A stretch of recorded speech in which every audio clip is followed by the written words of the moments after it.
A woman collapsed in the dust with a rifle pointed at her chest. She wasn't supposed to be here. Not in this creek bed, not in Wyoming Territory, and definitely not staring up at the scarred rancher who had every reason to shoot her on sight.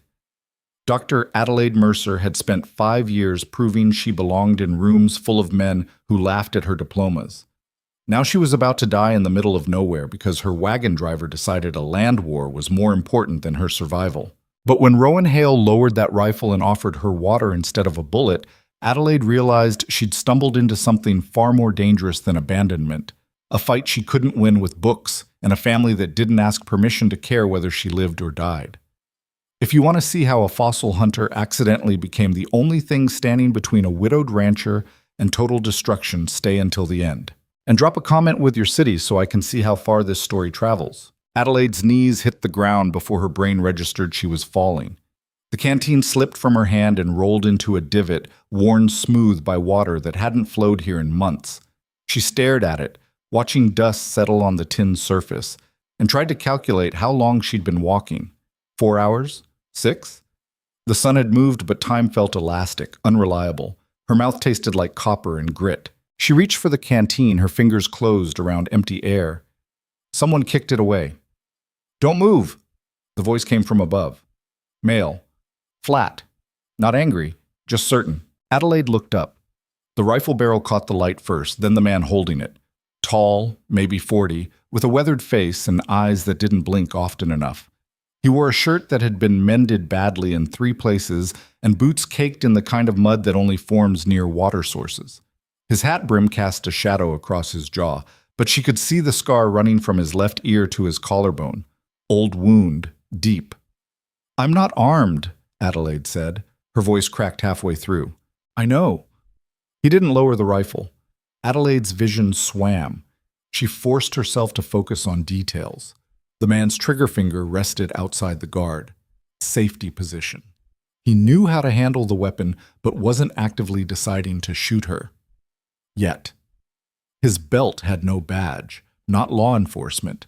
His boots were worn on the outer edges, suggesting long hours on horseback. Rancher, probably. Or someone who worked land for a living. "My driver left me," she said. 3 miles back, maybe 4. Saw the wagon tracks. I paid him in advance. That was foolish. Yeah. The rifle still hadn't moved. Adelaide's pulse hammered in her temples. She'd spent the last 5 years navigating hostility disguised as academic discourse, condescension dressed up as concern, and outright cruelty delivered with smiles. She knew how to read a room. This wasn't a room. This was a dry creek bed in the middle of Wyoming Territory with a man who looked like he'd already buried too many things he loved. "Are you going to shoot me?" she asked. He studied her for a long moment. "Haven't decided." "That's fair." The answer seemed to surprise him. His eyes narrowed slightly, reassessing. "You're trespassing." "I'm dying of thirst. A lot of people die out here." "I'm aware." He shifted his weight. The rifle lowered 2 inches. "What were you doing on that wagon?" "Research. Prospecting? Fossils." That got a reaction. Not much, just a slight tilt of his head. "Fossils. Ancient organisms preserved in sedimentary rock. I study them." "Why?" "Because they tell us how water moved through this region millions of years ago, which helps us understand where water might be now." He stared at her. "You're a geologist." "Paleontologist. Close enough." The rifle finally lowered completely. The man hooked it under one arm and picked up her canteen. He examined it, shook it to confirm it was empty, then pulled a larger flask from his belt and poured water into the tin container. When he handed it back, their fingers didn't touch. Adelaide drank. The water tasted like iron and minerals and survival. She forced herself to stop after 4 swallows. "More," the man said. "I'll vomit if I drink too fast." "You'll die if you don't." She drank again. This time she managed 6 swallows before her stomach lurched. She lowered the canteen and wiped her mouth with the back of her hand. Her sleeve came away dark with dust. "Thank you," she said. He didn't respond. Instead, he turned and scanned the ridge above them. His posture had changed, no longer evaluating a threat. Now he was checking for other threats. "You see riders earlier?" he asked. "Maybe. I don't know. I was disoriented." How many? 3? 4? Adelaide closed her eyes and tried to reconstruct the memory. They were moving fast, heading north, toward Black Hollow. Is that where we are? Close enough. He looked back at her. Can you stand? Adelaide tested her legs. They shook but held. Yes. Then we need to move. Sun's dropping and I don't want to be out here after dark. Where are we going? My ranch, 2 miles east. I don't want to impose. You won't make it anywhere else before nightfall. Adelaide knew he was right. She also knew she had no leverage, no alternative plan, and no realistic hope of surviving if she refused his offer. She'd spent her entire academic career fighting for the right to make her own decisions. Now her only choice was to trust a stranger with a rifle and a scar who hadn't even told her his name. All right, she said. He started walking. Adelaide followed. They moved in silence for the first quarter mile. The man set a steady pace that wasn't quite fast enough to qualify as urgency, but wasn't casual either. He kept his rifle ready, and his attention split between the path ahead and the ridgeline to their left. Adelaide focused on not collapsing. Her legs felt like they'd been assembled from spare parts that didn't quite fit together anymore. Rowan Hale, the man said suddenly. It took Adelaide a moment to realize he was introducing himself. Dr. Adelaide Mercer. Doctor. Yes. Of fossils. Paleontology. But yes, fossils. You got a first name or just the title? Adelaide stumbled over a rock she should have seen. Adelaide. That's what I said. People usually call me Dr. Mercer. People usually call me Hale. We're not in a university. He glanced back at her. You gonna make it? I don't have much choice. Fair enough. They walked another 100 yards before Adelaide's curiosity overrode her exhaustion. Those riders, are they why you almost shot me? Part of it. Who are they? Men who want things that don't belong to them. That's vague. It's accurate. Adelaide wiped sweat from her forehead. Are they dangerous? Yeah. To you specifically or to people in general? Both. She processed that. Should I be worried? You already should have been worried. You were passed out in a creek bed on contested land during a range war. Your driver knew what he was doing when he left you.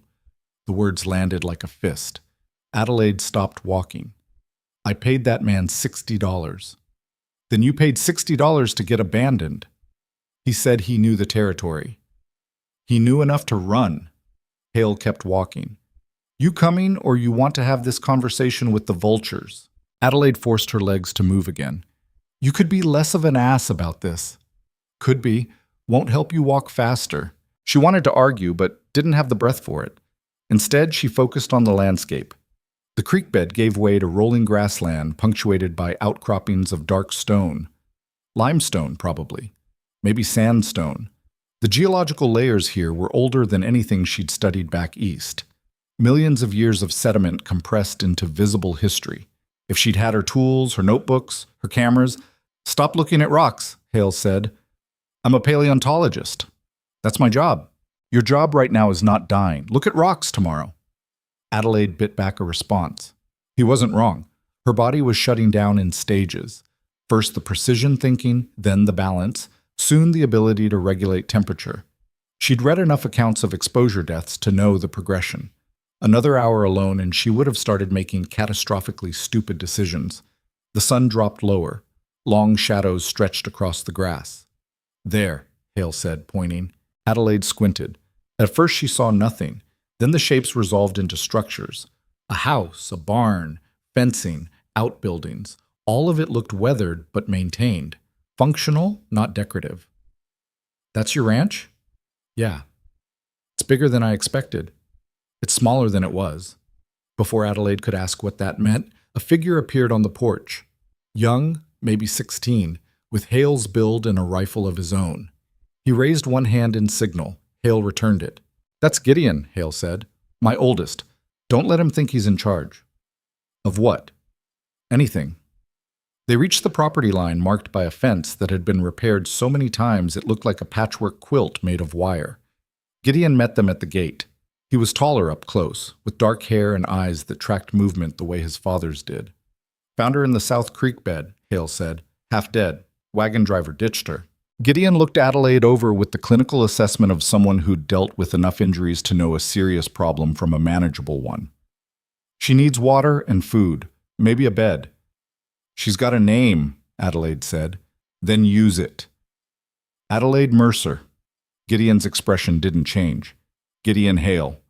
You gonna pass out? Probably not. Good. We don't have a doctor out here. He glanced at his father. Voss's men rode through an hour ago. Didn't stop, but they were looking. How many? 5. Headed where? North pasture, same as yesterday. Hale's jaw tightened. Jesse and Micah? Inside. Jesse wanted to go with me, but I locked him in the root cellar. Smart. Adelaide listened to the exchange with growing unease. Who's Voss? Both Hales looked at her like they'd forgotten she was standing there. Barrett Voss, Gideon said finally. Owns half the valley. Wants the other half. Is this half yours? For now, Hale cut in. Enough, get her inside. I'll check the horses. He walked away without another word. Gideon watched him go, then turned back to Adelaide. You really study fossils? Yes? Why? Because they're there. That's a shit reason. It's the only one I've got. Gideon almost smiled. Almost. Come on. I'll get you something to eat before Jesse tries to interrogate you about dinosaurs. I don't study dinosaurs. Tell him that. He won't believe you. So, the inside of the house was clean but worn. Furniture that had been good quality once, but now carried the marks of use and repair. A stone fireplace dominated one wall. Shelves held books, tools, and a few items that looked like they'd belonged to someone who wasn't here anymore. Adelaide noticed the absence of decorative touches. No curtains, no rugs, nothing that didn't serve a function. 2 boys sat at a wooden table. The older one, maybe 13, had a book open in front of him. The younger, probably 8, was carving something from a piece of wood. Both looked up when Adelaide entered. That's Micah, Gideon said, nodding toward the older boy. And that's Jesse. Jesse dropped his knife and stared. Are you a prospector? No. Are you lost? Very. Are you going to die? Not today. Micah closed his book. Pa said someone was coming. He didn't say it was a woman. Surprise, Adelaide said flatly. Gideon pulled out a chair. Sit. I'll get food. Adelaide sat before her legs could give out. Jesse immediately scooted closer. What's in your bag? Tools. What kind? Rock hammers, brushes, measuring instruments. For what? Studying fossils. Jesse's eyes went wide. Like dinosaurs? Like ancient marine life, shellfish, plants, organisms that lived in oceans millions of years ago. There's no ocean here? There was once. Liar. Jesse, Micah said quietly. Well, she is. There's no ocean in Wyoming. Adelaide was too tired to be offended. 70 million years ago, this entire region was underwater. It was called the Western Interior Seaway. When the water receded, it left behind layers of sediment containing the preserved remains of everything that lived and died here. Jesse stared at her. Prove it. I can show you tomorrow if your father gives permission. He won't. Why not? Because you're a stranger, and strangers cause problems. Gideon returned with a plate of bread, dried meat, and something that might have been cheese. He set it in front of Adelaide without comment. She forced herself to eat slowly despite her body's demands. The bread was dense and slightly stale. The meat was salty. The cheese tasted like it had been made here, not bought. Thank you, she said. Gideon shrugged. You do the same. I don't know that I would have. Then you're honest. That's something. The door opened. Hale entered and immediately scanned the room. His gaze landed on Adelaide, registered that she was upright and eating, then moved to his sons. Everything quiet? Yeah, Gideon said. Good. Hale pulled out a chair and sat. He didn't look at Adelaide directly. You can stay tonight. Tomorrow we'll figure out how to get you to the nearest town. Which town? Emerson, 40 miles south. Adelaide calculated. 40 miles without a wagon, without proper supplies, without a guide. I don't suppose there's a stagecoach. Once a week. Came through yesterday. Course it did. Jessie leaned forward. Can she stay longer? No. But she knows about fossils. That's not our problem. She said there used to be an ocean here. Still not our problem. Adelaide set down her fork. Mr. Hale, I understand I'm an inconvenience, but I'm also stranded in the middle of hostile territory with no money, no transportation, and apparently no driver willing to work this area. If you're planning to send me walking to Emerson tomorrow, you might as well shoot me now and save the buzzards some time. The room went silent. Hale's expression didn't change. You always this dramatic? Only when I'm dying. You're not dying, you're dehydrated. Semantics. Facts. Jessie grinned. Micah hid a smile behind his book. Even Gideon looked vaguely amused. Hale stood. Fine. You can stay until the next stage comes through. 1 week. You work for your keep. We don't have freeloaders. What kind of work? Whatever needs doing. Cooking, mending, feeding animals. You got a problem with that? Adelaide thought about the 5 years she'd spent fighting university boards for funding, crawling through mud to excavate fossils no one cared about, and sleeping in boarding houses that smelled like mildew and failure. No, I don't have a problem with that. Good. Hale headed toward the hallway. Gideon, show her where she's sleeping. Everyone else, get ready for bed. He disappeared into the back of the house. Adelaide sat in the sudden quiet, wondering what exactly she'd just agreed to. Bon. The room Gideon showed her was small and practical. A bed with a thin mattress, a table, a chair, a window overlooking the east pasture.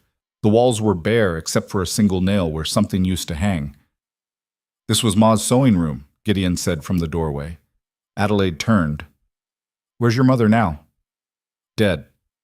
3 years. I'm sorry. Everyone is? He shifted his weight. Look, Pa's not usually this hostile. Things have been hard lately. The writers? Yeah, and other things. Gideon hesitated. That man you mentioned, the driver. What did he say before he left you? Adelaide tried to remember. He said there was fighting up ahead, that the land was disputed. He didn't want to get involved. Did he say who was fighting? No, just that people were dying over water rights. Gideon's expression darkened. That's accurate? Is your family in danger? We're always in danger. That's what happens when you own something other people want. The ranch? The creek, the water, the whole damn valley. He looked past her toward the window. Voss has been buying up ranches for 2 years. Most people sell. The ones who don't usually change their minds after a few accidents. What kind of accidents? The kind that look natural until you notice the pattern. Adelaide processed that. Your father won't sell. No? Why not? Because this is ours. We built it. We bled for it. And if we leave, Voss wins. Gideon met her eyes. You seem smart. So here's free advice. Don't ask too many questions. Don't go wandering. And don't make us care whether you stay or go. Noted. He left without saying goodnight. Adelaide sat on the bed. The mattress felt like it had been stuffed with straw and regret. She pulled off her boots, brushed dust from her skirt, and tried to organize her thoughts. She'd come to Wyoming Territory to study Cretaceous marine fossils in the Denver Formation. Instead, she'd been abandoned by her guide, nearly died in a creek bed, and ended up in the middle of a range war being waged by people she didn't know for reasons she didn't fully understand. Her equipment was probably gone. Her notes were still in the wagon, which meant they were either destroyed or stolen. Her funding would run out in 6 weeks. And she was currently sleeping in the dead woman's sewing room on a ranch owned by a man who looked at her like she was one more problem in a long list of problems he didn't have time to solve. Adelaide lay back on the thin mattress and stared at the ceiling. This was fine. This was absolutely fine. Everything was fine. Atati. She woke to the sound of shouting. Adelaide sat up, disoriented. Dark outside. The window showed nothing but shadows. More shouting, closer now. Footsteps in the hallway. She grabbed her boots and opened the door. Gideon stood in the main room holding his rifle. Micah was pulling on a coat. Jessie hovered near the fireplace looking young and scared. Hale emerged from the back, already dressed, already armed. What's happening? Adelaide asked. Stay inside, Hale said. What's happening? They cut the fence. Gideon's voice was tight. North pasture. Horses are loose. Hale swore. How many? All of them. Jesse, you stay with her. Hale grabbed a lantern. Micah, Gideon, let's move. The three of them went out the door. Jesse stared after them with the expression of a child who desperately wanted to follow and knew better than to try. Adelaide stood in the middle of the room, wearing one boot and holding the other. This happens often? Twice this month. What do you usually do? Wait. That's it? Jesse looked at her with eyes that were too old for his face. What else is there? Adelaide didn't have an answer. They waited. An hour later, the door opened. Hale entered first, then Micah, then Gideon. All three looked exhausted and angry. Mud covered their boots and pants. Gideon had a scrape across his cheek that was starting to bruise. Got most of them back, Hale said. 2 are still missing. We'll look again at first light. Was it Voss's men? Adelaide asked. Hale looked at her like he'd forgotten she existed. Yeah? How do you know? Because they left a message. What kind of message? Hale tossed something onto the table. A piece of paper, crumpled and dirty. Adelaide smoothed it out. The handwriting was crude but legible. Sell or suffer. Subtle, Adelaide said. They're not known for subtlety. Hale pulled off his coat. Everyone back to bed. We've got work tomorrow. Pa, Gideon said quietly. We can't keep doing this. We don't have a choice. There's always a choice. Not one I'm willing to make. Gideon's jaw tightened, but he didn't argue. He just nodded and headed for his room. Micah followed. Jesse lingered. Pa, are they going to kill us? Hale knelt down so he was eye level with his youngest son. No. You don't know that. I know I won't let it happen. But what if... Jesse. Hale's voice was firm but not harsh. I won't let it happen. You hear me? Jesse nodded. Good. Now go to bed. Jesse went. Hale stood, and for the first time since Adelaide had met him, he looked like a man carrying weight he couldn't quite hold anymore. I'm sorry, Adelaide said. For what? I don't know. Existing here at the wrong time. Hale almost laughed. Almost. Not your fault. World's full of bad timing. He started toward the back of the house, then stopped. That thing you said about water and fossils, about how you can tell where water used to be. Yes? Can you tell where it is now? Adelaide blinked. Theoretically, if I had access to the right geological formations, yes. Water follows predictable patterns through sedimentary layers. Could you find water on this ranch? Maybe. Why? Hale looked at her for a long moment. Because Voss claims our creek is seasonal. Says it dries up every summer and we're stealing water that doesn't belong to us. He's got surveyors backing him up. Is the creek seasonal? No, it's fed by an underground source. Always has been. Can you prove that? Not in court. Not against men with official papers. Adelaide's mind started working despite her exhaustion. But if you could prove the water source is permanent and naturally occurring on your land, then Voss has no legal claim. Yeah. Hale's expression hadn't changed, but something in his eyes had shifted. Think you could do that? I'd need to survey the area, study the rock layers, map the water flow. How long? Days? Maybe a week? You've got a week before the stage. Adelaide processed the implicit offer. You want me to prove your water rights in exchange for shelter. I want you to tell me if it's possible. If it is, we'll talk about terms. And if it's not, then you get on the stage and forget you were ever here. Adelaide thought about her lost equipment, her stolen notes, her rapidly disappearing funding. She thought about 5 years of fighting for credibility in a field that treated her like a curiosity at best and a nuisance at worst. She thought about the fact that no university would ever take her seriously again if she couldn't complete her research. Then she thought about the way Jesse had looked when he asked if they were going to die. I'll need access to the creek bed, she said, and any maps or surveys you have. Done. And I'll need someone to show me the property boundaries. Gideon can do that. And I need you to understand that I'm a scientist, not a miracle worker. If the geology doesn't support your claim, I can't manufacture evidence. Wouldn't ask you to. Adelaide studied his face. scar tissue and sun damage, and the particular weariness that comes from fighting battles no one else sees. She didn't trust him yet, but she believed he was telling the truth about the creek. "All right," she said. "I'll try." Hale nodded once. "Get some sleep. We start early." He left her standing in the main room with a crumpled thread on the table and the uncomfortable realization that she'd just agreed to take sides in a war she didn't understand for people she'd met less than 12 hours ago. Adelaide looked at the message again, sell or suffer. She picked it up, folded it carefully, and tucked it into her pocket. Then she went back to the sewing room and tried not to think about all the ways this could go catastrophically wrong. Adelaide woke before dawn to the sound of horses and the low murmur of male voices outside her window. She dressed quickly, braided her hair with fingers that still felt clumsy from dehydration, and emerged into the main room to find Hale already gone and the boys moving through their morning routine with practiced efficiency.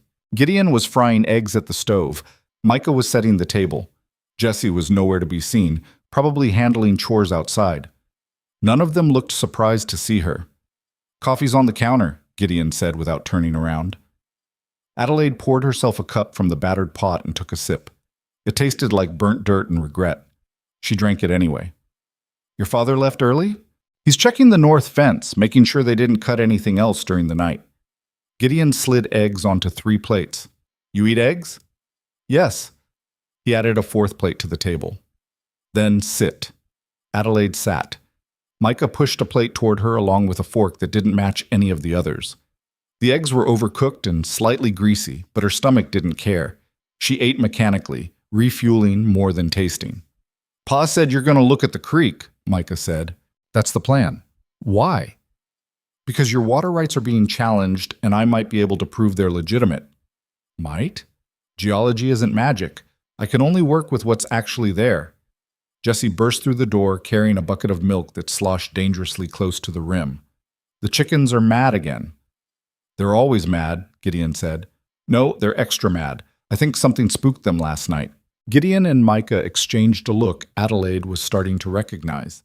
The silent communication of people who'd learned to read danger in small details. "Could have been a coyote," Micah said carefully. "Could have been," Jessie agreed, but he didn't sound convinced. Adelaide finished her eggs and stood. "When can I see the creek?" "Soon as Pa gets back," Gideon said. "He wants to go with you the first time. Make sure you don't get lost or shot." "Shot?" "Voss's men patrol the borders. They see someone they don't recognize. They get aggressive." "Define aggressive." "They point guns and ask questions later. Sometimes they skip the questions." Adelaide absorbed that. "Has anyone actually been shot?" "Define actually." "Gideon." He met her eyes. "Tom Breslin caught a bullet in the leg last month trying to retrieve a stray calf that wandered onto disputed land. Horse trampled Sarah Chen's fence post 3 times in 1 week until her husband sold their property for half what it was worth. And Jacob Stern's barn burned down in the middle of a thunderstorm with no lightning anywhere near it. And the law? The law is 40 miles away and answers to whoever pays them more." Gideon scraped the remaining eggs onto his own plate. "Welcome to Wyoming Territory." The door opened again. Hale entered, bringing cold air and the smell of horses with him. He looked at Adelaide. "You ready?" "I need my tools." "Where are they?" "Probably scattered across the territory and whatever ditch my driver threw them into." Hale's expression didn't change, but something in his jaw tightened. "What do you need?" "Rock hammer, measuring tape, notebook, pencils, a hand lens if you happen to have one, which I doubt." "We've got hammers, tape, paper." He pulled off his gloves. "Gideon, check the shed for that magnifying glass your mother used for sewing. Might work." Gideon disappeared. Adelaide finished her coffee and immediately regretted it when her stomach cramped.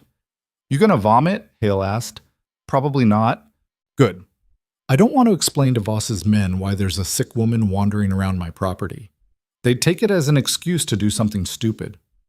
"More stupid than cutting your fence and threatening your family?" "Yeah."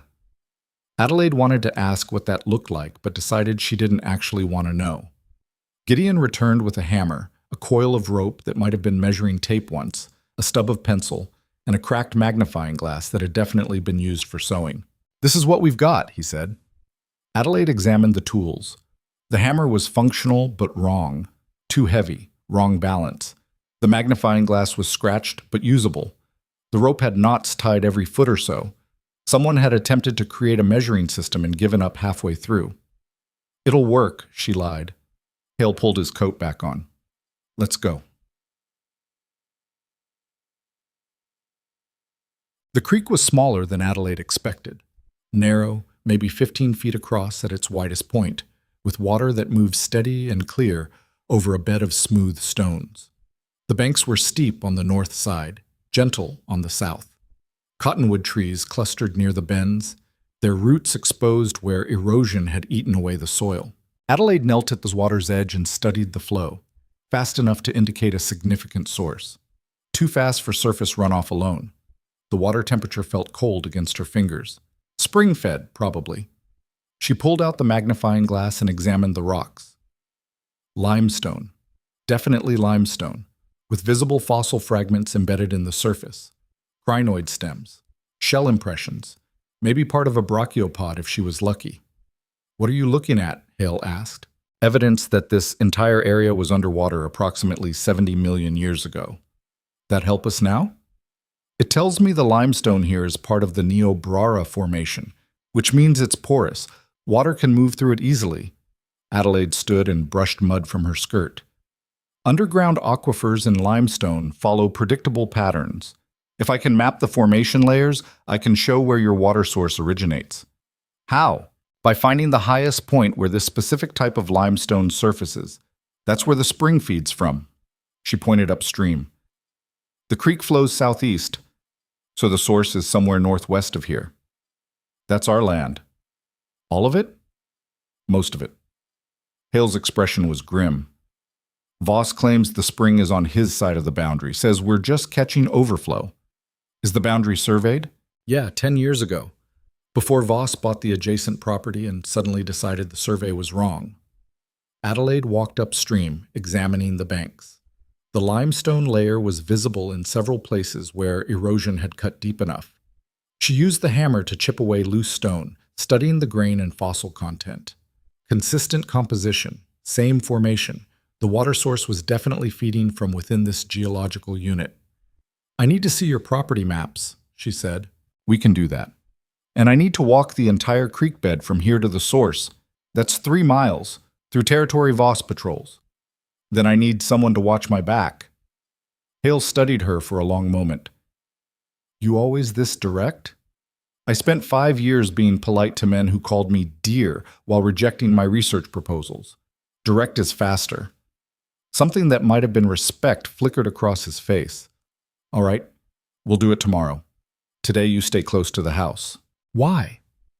"Because Voss's men know we had company last night. They're going to want to know who you are." "And?" "And I'd prefer they don't find out you're a scientist who can prove their boss is a liar." Adelaide opened her mouth to argue, then closed it. He was right. If Voss discovered she was here to validate the Hales' water rights, she'd become a target, possibly a fatal one. "Fine," she said, "but I need something to work on." "Like what?" "Your property deed. The original survey. Any documentation you have about water usage or historical creek flow." Adelaide picked up a piece of limestone with a particularly clear fossil impression. "And I need to sketch this." "Why?" "Because it's beautiful, and I'm a scientist. Humor me." Hale shook his head, but there was something in his eyes that looked almost like amusement. "Come on, I'll get you the papers." They walked back toward the ranch. The sun had fully risen now, turning the grass gold and throwing long shadows across the pasture. Adelaide committed the landscape to memory, the slope of the land, the vegetation patterns, the way water would naturally flow during heavy rain. "You really think you can prove this?" Hale asked. "I think I can present evidence that would hold up in a legitimate court." "That's not what I asked." Adelaide stopped walking. "I can prove the geology. Whether anyone believes me is a different question." "Why wouldn't they?" "Because I'm a woman. Because I don't have a university backing me anymore. Because men like Voss buy credibility and I can't afford it." She started walking again. "But the rocks don't lie. That's worth something." "Not always. It's worth something to me." They reached the house. Hale went inside and returned with a battered leather folder containing yellowed papers covered in technical language and hand-drawn maps. Adelaide spread them across the kitchen table and began reading. The original survey was dated 1866, 2 years after the territory was established. The boundary markers were described using landmarks that probably didn't exist anymore. Creek bends, specific trees, rock formations that might have been destroyed or buried. The whole thing was a legal nightmare held together with vague language and optimistic assumptions. "This is terrible," Adelaide said. "I know. I mean genuinely terrible. Half these markers are useless." "I know. How have you defended this in court before?" "We haven't. We've never had to. Until Voss bought the Patterson place and decided our creek was suddenly his." Hale leaned against the counter with his arms crossed. "His surveyors claim the original markers support his boundary. Our surveyor died 2 years ago." "Convenient." "Yeah." Adelaide traced the creek's path on the map. The original cartographer had drawn it flowing from northwest to southeast, exactly as it did now. The spring source was marked with a small X and labeled Natural Seep. No coordinates, no detailed description, just 2 words and a general location. "Who owns the land northwest of here?" she asked. "No one. Federal territory. Open range. So if the spring originates on federal land, then neither of us owns it, but the creek flows through my property for 2 miles before it touches Voss's boundary. That makes it my water." Adelaide made notes in the margin of the map. "Unless he can prove the spring originates on his side. Which he can't because it doesn't. But he has surveyors saying it does." "Yeah, so we need to prove they're wrong." Adelaide sat back. "I'll need to physically trace the creek to the source and document the geological evidence at every significant point. Limestone outcroppings, flow rate, fossil layers, anything that establishes continuity." "When?" "Tomorrow. Like you said." She looked up at him. "But I need you to understand something. If Voss's men interfere or if they destroy my documentation, we lose. I can't reproduce evidence that gets burned or buried." "They won't interfere." "You don't know that." "I know I'll be there." Hale's voice carried the weight of a promise that doubled as a threat. "They want trouble. They'll get it." Adelaide wanted to argue that violence wouldn't solve this problem, but she'd seen the note. She'd heard Gideon describe the accidents that weren't accidents. She knew exactly what kind of trouble Voss was willing to create. "All right," she said. "Tomorrow." Perhaps. The afternoon stretched long and tense. Adelaide worked at the kitchen table, comparing the survey map to her memory of the creek bed and making calculations about water flow based on the channel dimensions she'd observed. The math was imprecise without proper instruments, but it gave her a baseline. Jesse wandered over around midday and watched her work with open curiosity. "What are you doing?" he asked. "Trying to prove your father isn't a thief." "He's not. I believe you, but belief isn't evidence." Jesse climbed onto the chair across from her. "Why do you need evidence if you already know he's telling the truth?" "Because knowing and proving are different things." Adelaide sketched a rough cross-section of the limestone formation. "I know the earth is round, but if I wanted to prove it to someone who'd never left this valley, I'd need to show them evidence.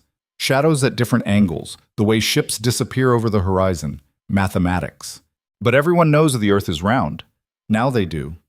200 years ago, people were killed for saying so." Jesse processed that.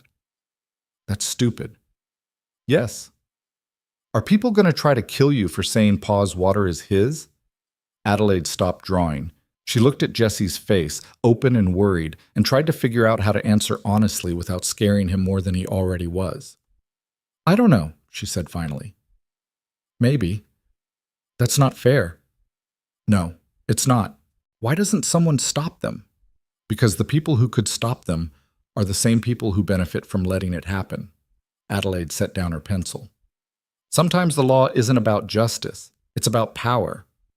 "Then what's the point?" "The point is that some of us keep trying anyway." Jesse stared at her. "You're weird." "Thank you. That wasn't a compliment. I'm taking it as one." He almost smiled. Almost. Then Gideon called him from outside and he ran off, leaving Adelaide alone with her calculations and the uncomfortable realization that she'd just tried to explain systemic corruption to an 8-year-old. She went back to work. isbokimasum sahat. Dinner that night was quiet. Hale sat at the head of the table, looking like a man who'd spent the day anticipating violence that hadn't arrived yet. Gideon kept glancing toward the door. Micah barely touched his food. Even Jessie seemed subdued. Adelaide ate stew that tasted like it had been made 3 days ago and reheated twice since. No one spoke until Hale finally broke the silence. Gideon's coming with us tomorrow. Gideon's head snapped up. To the creek? Yeah. Why? Because you're a good shot and you pay attention. Hale didn't look at his son. Micah and Jessie stay here. You see riders, you lock the doors and get the rifles ready. Pa, Micah started. Not negotiable. Micah's jaw tightened, but he nodded. Jessie looked like he wanted to argue and knew better. Adelaide pushed food around her plate. If this is too dangerous, it's always too dangerous, Hale said flatly. That's not a reason to stop. It might be a reason to reconsider the approach. You got a better idea? Not yet. Then we move forward. Adelaide wanted to point out that moving forward without a backup plan was how people got killed, but she'd spent enough time around stubborn men to recognize when an argument was already lost. After dinner, she retreated to the sewing room and tried to organize her thoughts. The evidence chain was solid. The geology supported the Hales' claim. But evidence only mattered if it reached a courtroom intact, and she was increasingly certain Voss would do everything possible to prevent that. A knock on the door interrupted her spiral. Yeah, she called. Gideon entered. He'd cleaned the scrape on his face, but the bruising had darkened. He looked older in the lamplight. Older and tired. You think this'll work? He asked. Which part? Any of it. Adelaide considered lying, decided against it. I think the science will hold up. I don't know if that's enough. That's honest. I try to be. Gideon leaned against the doorframe. Pa's not usually like this. Desperate. He doesn't seem desperate. That's because you don't know what desperate looks like on him. Gideon's voice was quiet. Before Ma died, he was different. Smiled more. Talked more. After she was gone, he just sort of closed off. Put everything he had left into keeping this place running and us alive. Adelaide didn't know what to say to that. Then Voss started circling, Gideon continued, making offers, getting aggressive. Pa tried negotiating, tried legal options. Nothing worked, and now we're here. He met her eyes. You're the first person who's offered us something that might actually help. I'm offering evidence. That's not the same as help. It is to us. Adelaide felt the weight of that settle on her shoulders. She'd spent years fighting her own battles. She wasn't equipped to carry someone else's survival on top of her own failures. I'll do what I can, she said carefully, but I need you to understand that evidence can be discredited. Witnesses can be bought. Judges can be biased. Even if the geology is perfect, we know. Gideon's expression was bleak. We've always known, but it's the only chance we've got. He left before Adelaide could respond.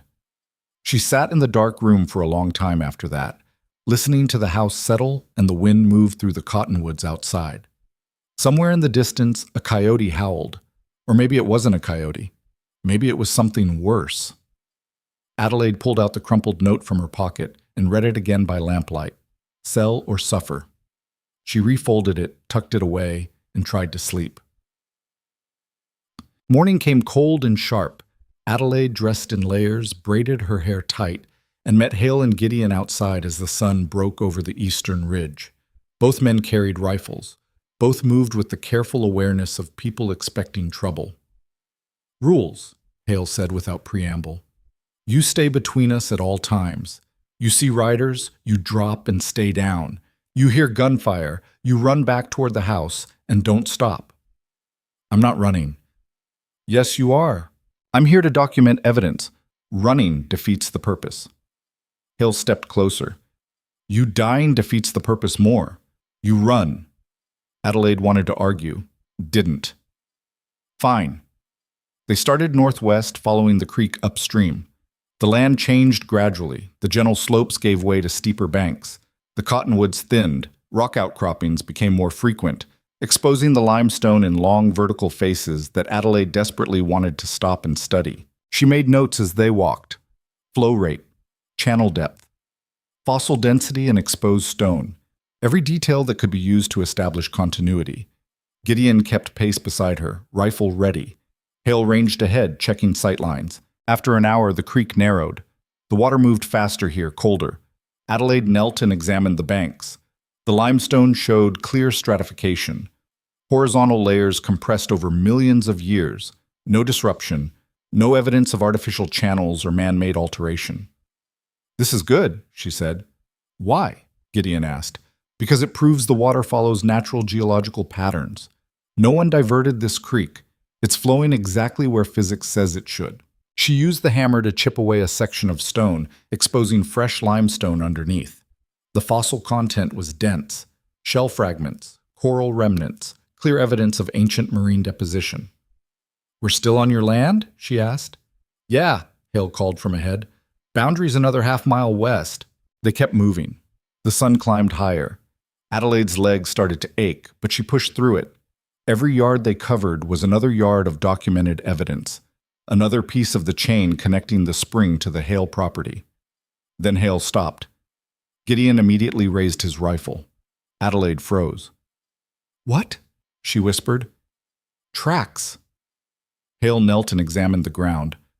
Fresh, 3 horses, moving parallel to the creek. "Boss?" "Probably." "Are they still here?" "No. These are maybe 2 hours old." He stood. "But they're patrolling, which means they know we're out here." Adelaide's heart rate spiked. "Should we turn back?" "No, we're close to the source. Another quarter mile." Hale looked at Gideon. "Stay sharp." They continued.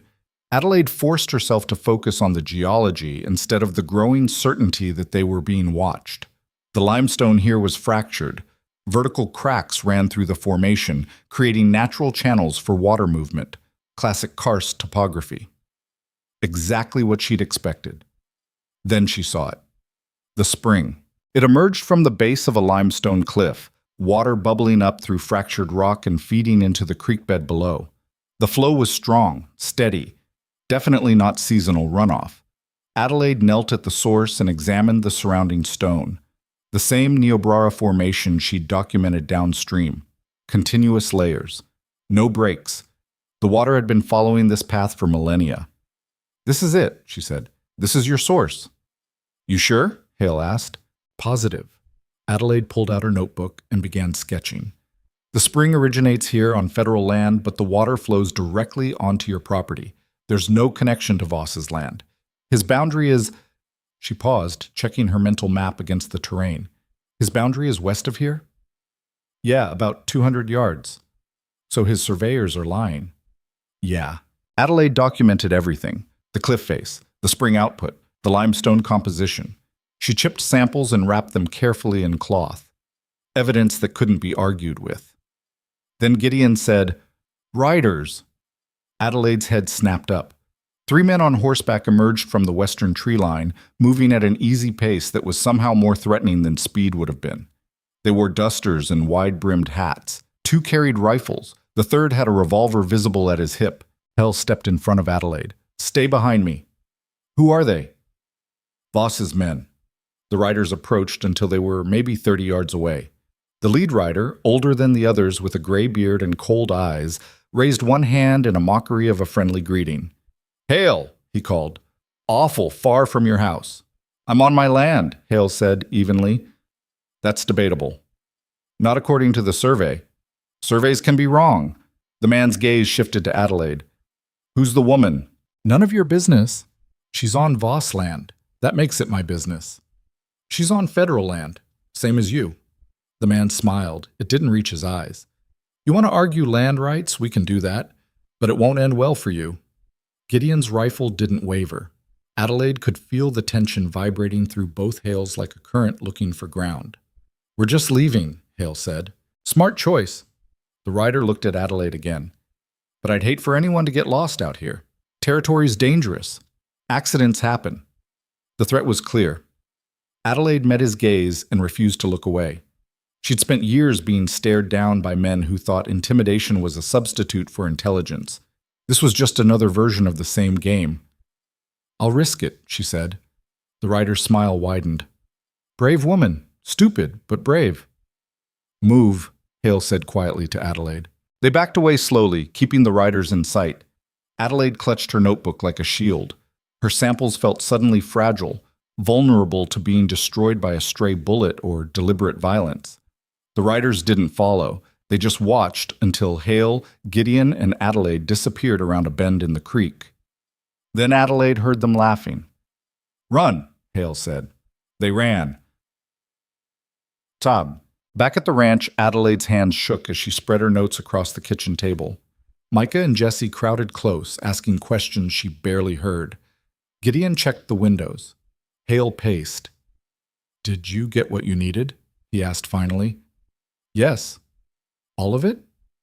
"Enough to prove the spring originates on federal land and flows directly onto your property, with no connection to Voss's boundary." "Will it hold up in court?" Adelaide looked at her sketches, her samples, her measurements, all gathered under threat, all potentially meaningless if the wrong judge heard the case. "It should," she said. "Should?" "It will. Geologically, it's airtight. Legally, I can't guarantee anything." Hale stopped pacing. "Then we make it count." "How?" "By getting it to the territorial courthouse before Voss knows what we have." He looked at Gideon. "How fast can you ride to Emerson?" 5 hours if I push. Do it. Tomorrow morning. Take the evidence to Judge Carson. He's the only one in the district who isn't on Voss's payroll." "Pa, that's 2 days before the hearing," which gives Carson time to review it without Voss breathing down his neck. Hale's expression was set. "It's our best shot." Adelaide felt something cold settle in her stomach. "If Voss finds out I documented the spring, then he'll come after you." Hale met her eyes. "Which is why you're staying here until after the hearing. No trips to town. No visibility. You don't exist until this is over." "I can't just hide." "You can and you will, because if Voss gets to you before the judge sees that evidence, we all lose." Adelaide wanted to argue, wanted to insist she could handle herself, but she'd seen the way those riders looked at her. She'd heard the threat disguised as concern. She knew exactly what men like that were capable of. "All right," she said. "I'll stay." Hale nodded once. Then he turned to his sons. "No one talks about this. Not to anyone.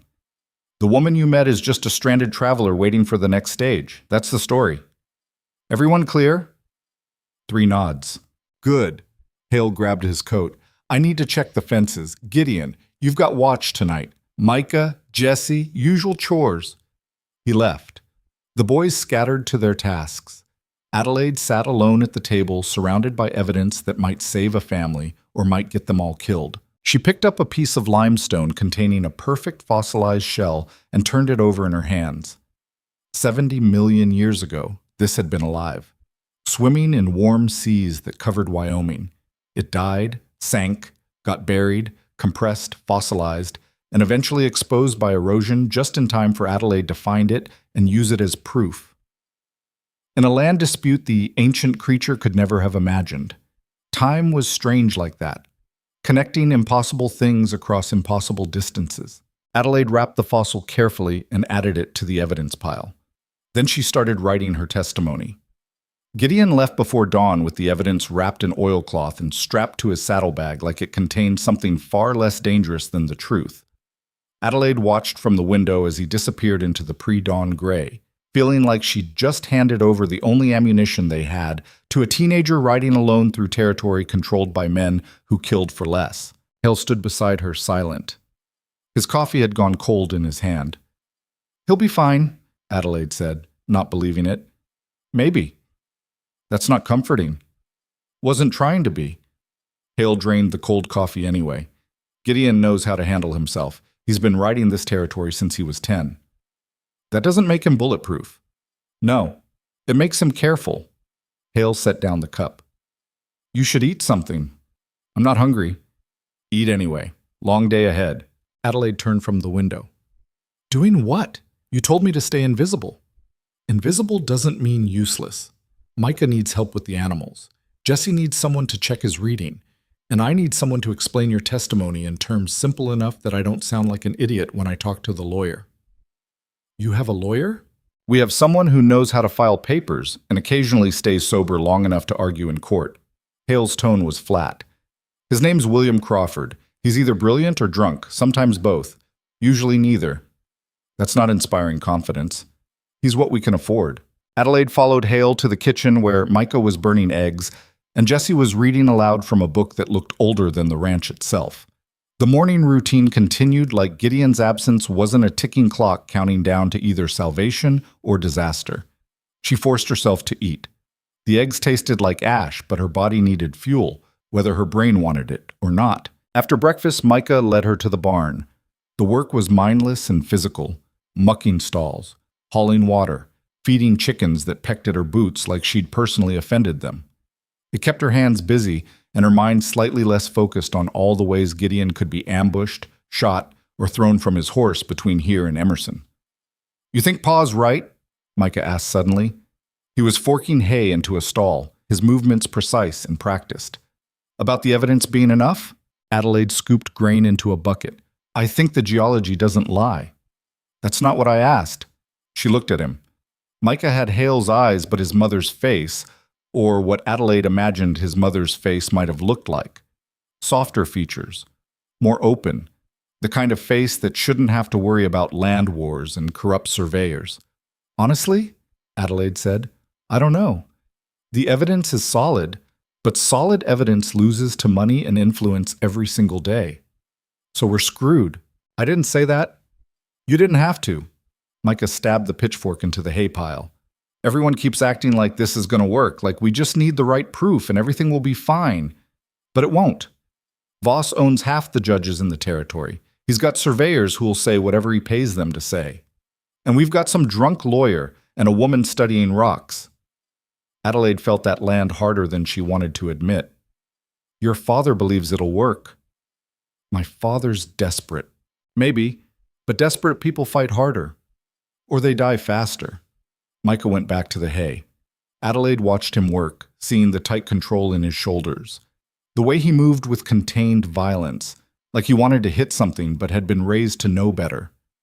"For what it's worth," Adelaide said quietly, "I've been desperate most of my life, and I'm still here." "That's supposed to make me feel better?" "No.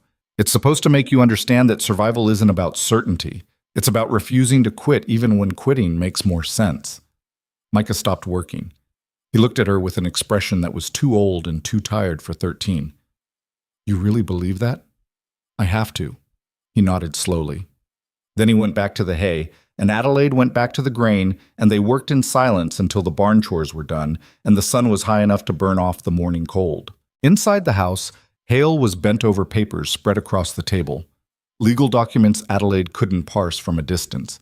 He glanced up when she entered. "Crawford's coming by this afternoon," he said. "I need you to walk him through your findings." "All right. And I need you to make it simple. He's not stupid, but he's not a scientist either. I can do simple." "Can you?" Adelaide bristled. "I've spent 5 years translating geological research into terms university boards could understand. I think I can handle one territorial lawyer." "University boards weren't trying to steal your land." "No, they were just trying to steal my credibility." Adelaide pulled out a chair and sat. "Same principle. Different theft." Hale almost smiled. "Almost. Fair enough." He pushed one of the documents toward her. A property deed, handwritten and faded. Adelaide scanned the text. Legal description of boundaries using landmarks that meant nothing to her. Creek mentioned once, water rights implied but not explicitly stated. "This is vague," she said. "I know. How have you defended ownership before?" "We haven't had to. Everyone knew this was Hale land. My father built this ranch in 1861. We've been here ever since." His jaw tightened. "Then Voss bought the Patterson property 2 years ago, and suddenly our creek became disputed territory. What changed?" "Patterson died. His daughter sold to the highest bidder. Voss showed up with cash and new survey maps that moved the boundary line 200 yards east. Adelaide traced the property line on the deed. That would put the spring on his land." "Exactly. But the original survey uses landmarks that don't exist anymore. Trees that got cut down, rock formations that eroded. Voss's surveyors claimed the descriptions match different locations." Hale's voice was bitter. "And without the original surveyor to testify, we can't prove otherwise." Adelaide studied the deed, her mind working through the problem. "But if I can prove the spring's location hasn't changed?" Then Voss's boundary claim collapses, which is why the geological evidence matters. Yeah. Adelaide pulled out her notebook and began organizing her testimony. She needed to make this simple enough for a non-scientist to follow, but detailed enough to withstand aggressive questioning. No jargon, no assumptions about baseline knowledge, just clear, defensible facts. She was still writing when Jesse wandered over with his battered book. "You're supposed to check my reading," he said. Adelaide looked up, her brain still half-focused on limestone formations. "Now?" "That's what Pa said." She glanced at Hale. He nodded. Adelaide sighed and closed her notebook. "All right, let me hear it." Jesse opened the book and began reading. His voice was halting but determined, stumbling over words he didn't recognize but pushing through anyway. The story was about a wagon train heading west, families chasing promises of free land and fresh starts. Half of them died before they reached California. "That's depressing," Adelaide said when he finished the chapter. "It's history. History is depressing. You study dead things. You don't get to complain about depressing." Adelaide laughed despite herself. "Fair point," Jesse grinned. Then his expression turned serious. "Are we going to lose the ranch?" The question hit Adelaide like cold water. She looked at this 8-year-old kid who probably shouldn't have to ask questions like that, and tried to figure out how to answer honestly without crushing whatever hope he had left. "I don't know," she said finally, "but I'm going to do everything I can to help you keep it." "Why?" "Because you asked me to check your reading, and I don't want to disappoint you." Jesse studied her. "That's a weird reason." "I'm a weird person." "Yeah, I noticed." He closed the book. "But you're trying. That's more than most people do." He left before Adelaide could respond. She sat there feeling like she'd just been given both a compliment and a responsibility she wasn't sure she could carry. Hale stood. "Crawford should be here soon. I'm going to check the fences. You stay inside." "I know the rules." "Good. Follow them." He grabbed his rifle and left. Adelaide was alone with her testimony and the growing certainty that nothing she wrote would be enough. She wrote anyway.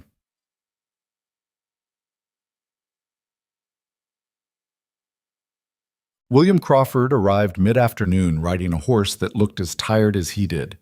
He was maybe 50, with gray hair that needed cutting and clothes that had been expensive once, but were now just worn. He dismounted slowly, like his joints hurt, and Hale met him in the yard. Adelaide watched through the window as they talked. Hale's posture was tense. Crawford's was weary.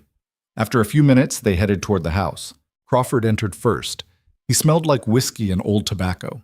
His eyes were bloodshot but sharp, taking in the room and Adelaide in one sweeping assessment. "So, you're the scientist," he said. "Dr. Adelaide Mercer." "Doctor." He dropped into a chair without being invited. "Hale says you can prove his water rights." "I can prove the geological origins of the spring and its flow path onto his property." "That'll hold up in court?" "It should." "Should isn't good enough." Adelaide bristled. "Then hire a better expert." Crawford laughed. It was a rough, tired sound. "Can't afford a better expert. You're what we've got." He pulled out a notebook of his own, considerably more battered than Adelaide's. "Walk me through it. Simple terms. Like I'm stupid." "Are you?" "Sometimes. Depends on how much I've had to drink." Hale sat down heavily. "Crawford's the best we've got. Work with him." Adelaide swallowed her irritation and pulled out her documentation. She spread it across the table. Maps, sketches, sample descriptions, everything she'd gathered during their trip to the spring. "The Hale Ranch sits on top of the Niobrara Formation," she began. "It's limestone deposited during the Cretaceous period when this entire region was underwater. The formation is porous and permeable, which means water can move through it easily via underground channels called aquifers." Crawford wrote slowly. "Keep going." "The spring that feeds the creek emerges from fractured limestone on federal land, approximately 200 yards east of Voss's claimed boundary. The water flows directly southeast onto Hale property, following natural geological patterns established millions of years ago." "How do you prove the patterns are natural?" "Fossil evidence, stratification, flow rate analysis. The limestone layers show no signs of human alteration or artificial channeling. The creek follows the path of least resistance through the terrain, exactly as physics predicts." Crawford looked up. "Can Voss's surveyors argue your interpretation is wrong?" "They can argue anything. but they'd have to explain why the fossil evidence, stratigraphic data, and hydrological measurements all point to the same conclusion. Which is? The spring originates on federal land. The creek flows naturally onto Hale property before reaching any land Voss owns. His boundary claim is demonstrably false. Crawford made more notes. What's your credibility? I have a doctorate in paleontology from Columbia University, 5 years of field research, published papers in 3 scientific journals. But no current university affiliation. Adelaide's stomach dropped. How did you know that? Because I'm a drunk, not an idiot. I checked. Crawford's expression was grim. Voss's lawyers will use that against you. They'll paint you as a discredited academic with no institutional backing. I wasn't discredited. I left. Doesn't matter. They'll make it sound the same. He tapped his pencil against the notebook. They'll also claim you're biased because Hale's sheltering you. I'm not biased. I'm presenting geological facts. Facts don't matter when the jury's been paid to ignore them. Adelaide felt her temper flare. Then what's the point of any of this? The point is we make them work for it. Crawford leaned back. Judge Carson's honest. Probably the only honest judge in the territory. If we can get your evidence in front of him before Voss buries us in procedural delays, we've got a chance. How good a chance? Better than we had yesterday. It wasn't reassuring, but it was honest. Adelaide could work with honest. They spent the next 2 hours going through her testimony line by line. Crawford asked pointed questions designed to expose weaknesses. Adelaide answered as clearly as she could, refining her language until it was both scientifically accurate and legally defensible. By the time they finished, the sun was setting and Adelaide's head hurt. Crawford stood and stretched. This might actually work. You sound surprised. I am. Most cases I take are lost before I walk into the courtroom. He looked at Hale. Gideon get the evidence to Carson? Should have, if he didn't run into trouble. When's the hearing? 2 days? Then we wait. Crawford headed for the door. Keep her hidden. Voss finds out she's here. This gets a lot more complicated. He left. Hale locked the door behind him and checked the windows with the systematic thoroughness of a man who'd done this too many times. You think Gideon's all right? Adelaide asked. I think if something happened, we'd know by now. That's not comforting. Wasn't meant to be. Hale turned to face her. Crawford's right about one thing. Voss can't know you're here, which means you don't go outside. You don't show yourself in windows. You don't exist until after the hearing. I'm not a prisoner. You're alive. Let's keep it that way. Adelaide wanted to argue, but the look on Hale's face stopped her. This wasn't negotiable. This was survival. Fine, she said. I'll stay invisible. Good. That night, Adelaide couldn't sleep. She lay in the narrow bed in the sewing room, listening to the house settle and the wind scrape against the walls. Every sound felt like a threat. Every shadow looked like movement. She finally gave up around midnight and moved to the main room. The fire had burned down to coals. She added wood carefully, trying not to wake anyone, and sat in front of the weak flames. Footsteps behind her. She turned to find Hale emerging from the back hallway, rifle in hand. Couldn't sleep? He asked. No. He sat in the chair across from her. The rifle rested across his knees. You get used to it. To what? Waiting for violence. Adelaide stared at the fire. I don't want to get used to that. No one does. They sat in silence for a while. Adelaide studied Hale in the firelight. The scar, the weathered hands, the way he held the rifle like it was an extension of his body. This was a man who'd survived things she couldn't imagine and probably didn't want to know about. Your wife, Adelaide said carefully. Gideon said she died 3 years ago. Yeah.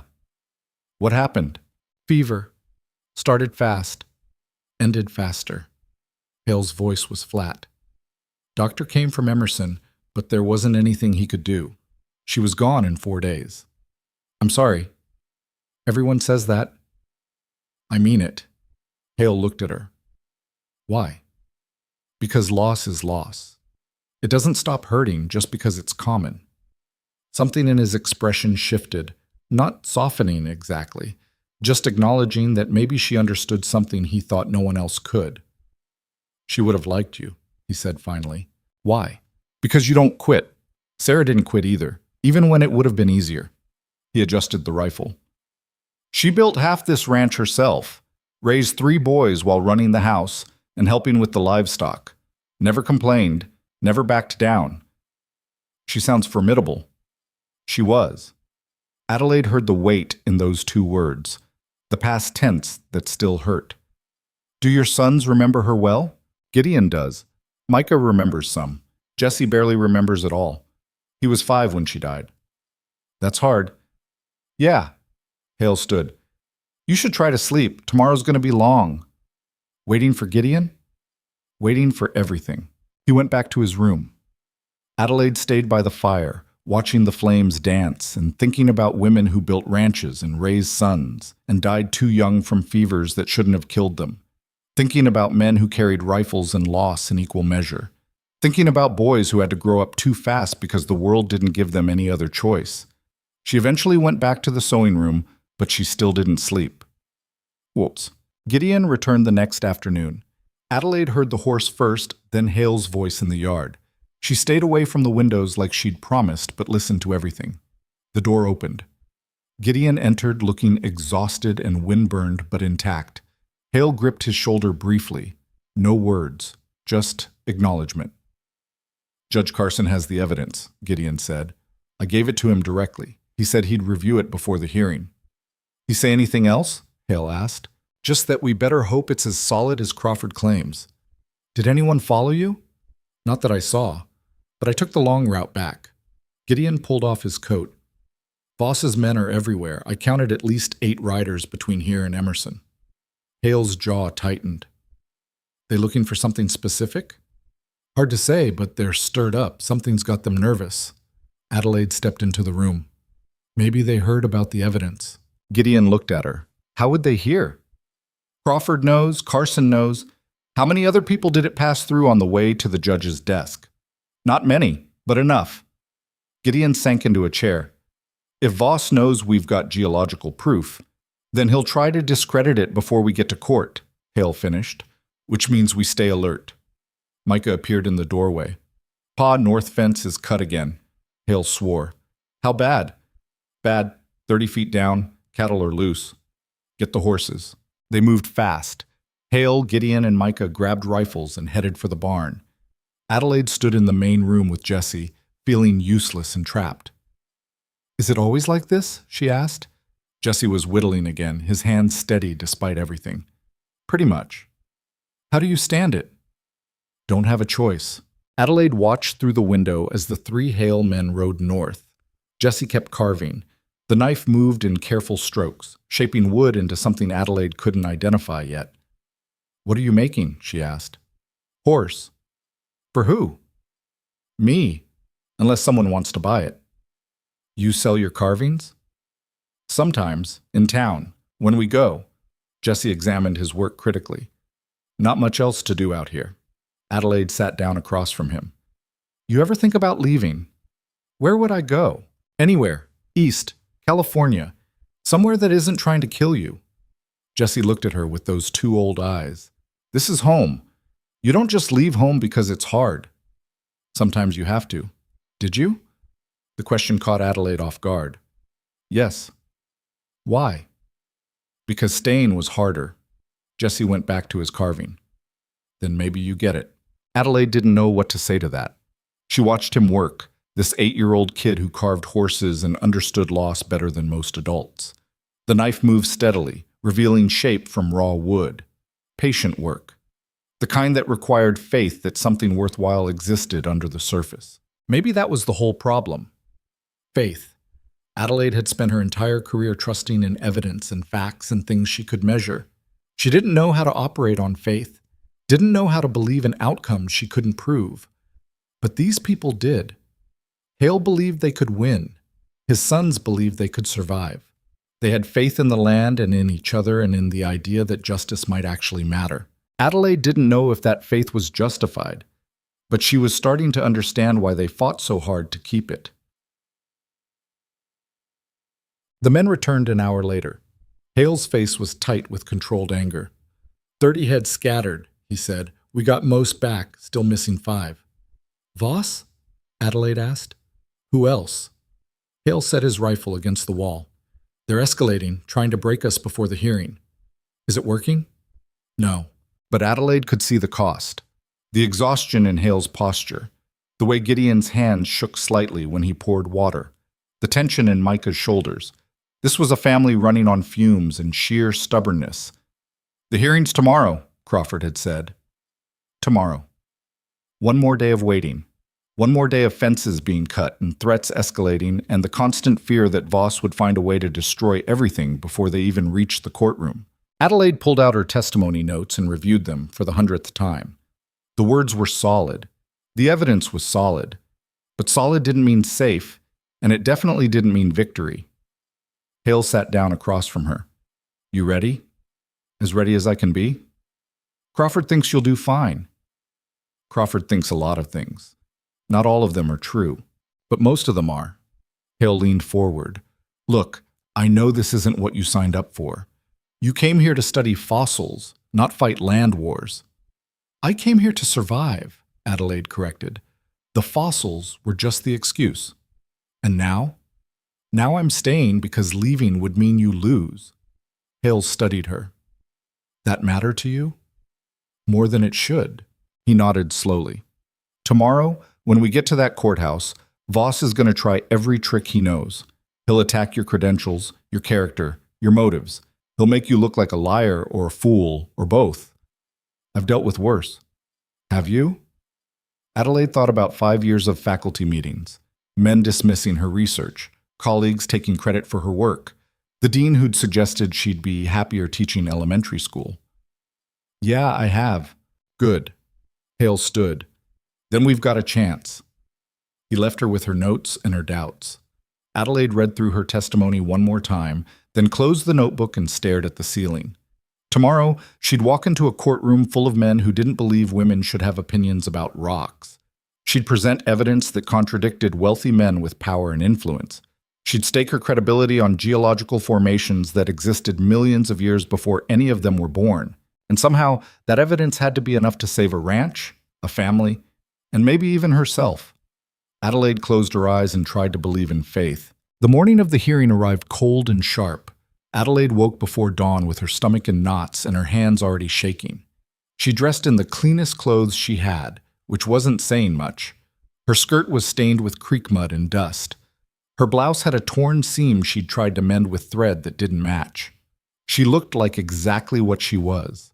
A woman who'd been living on a struggling ranch for a week, not a credible expert witness. She braided her hair tight and tried not to think about all the ways this could fall apart. In the main room, Hale was already dressed in clothes Adelaide had never seen him wear.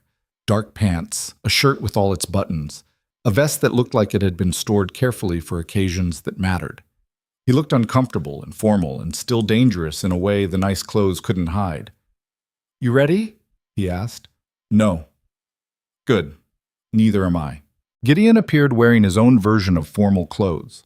Micah and Jesse were staying behind with instructions to lock the doors and load the rifles if anyone came near the property. Be careful, Micah said quietly to his father. Hale gripped his shoulder. Always am. Jesse handed something to Adelaide. She looked down. A carved horse, small enough to fit in her palm. The wood was smooth and detailed, tiny. For luck, Jesse said. Adelaide's throat tightened. Thank you. You're going to need it. Probably. They left as the sun broke over the ridge. The wagon rattled over frozen ground, Hale driving, Adelaide and Gideon sitting in the back on hard wooden benches. No one spoke. The silence felt heavy, like they were all carrying weight they couldn't set down. The ride to Emerson took 3 hours. Adelaide watched the landscape change from ranch land to scattered homesteads to something resembling a town.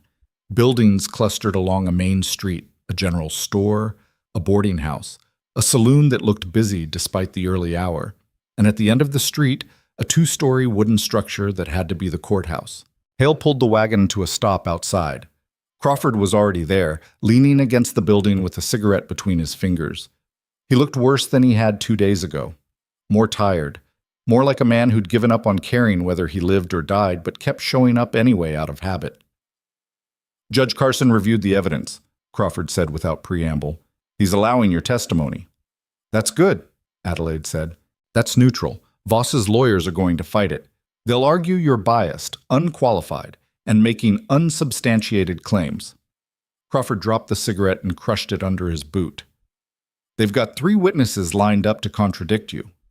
Who?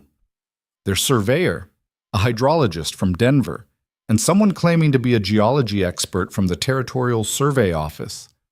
Adelaide felt her stomach drop. A hydrologist? Yeah, named Richard Sutton. Apparently he's worked for Voss before on other water disputes. So he's bought. Probably. But his credentials are real. Crawford looked at her. Can you hold up against expert opposition?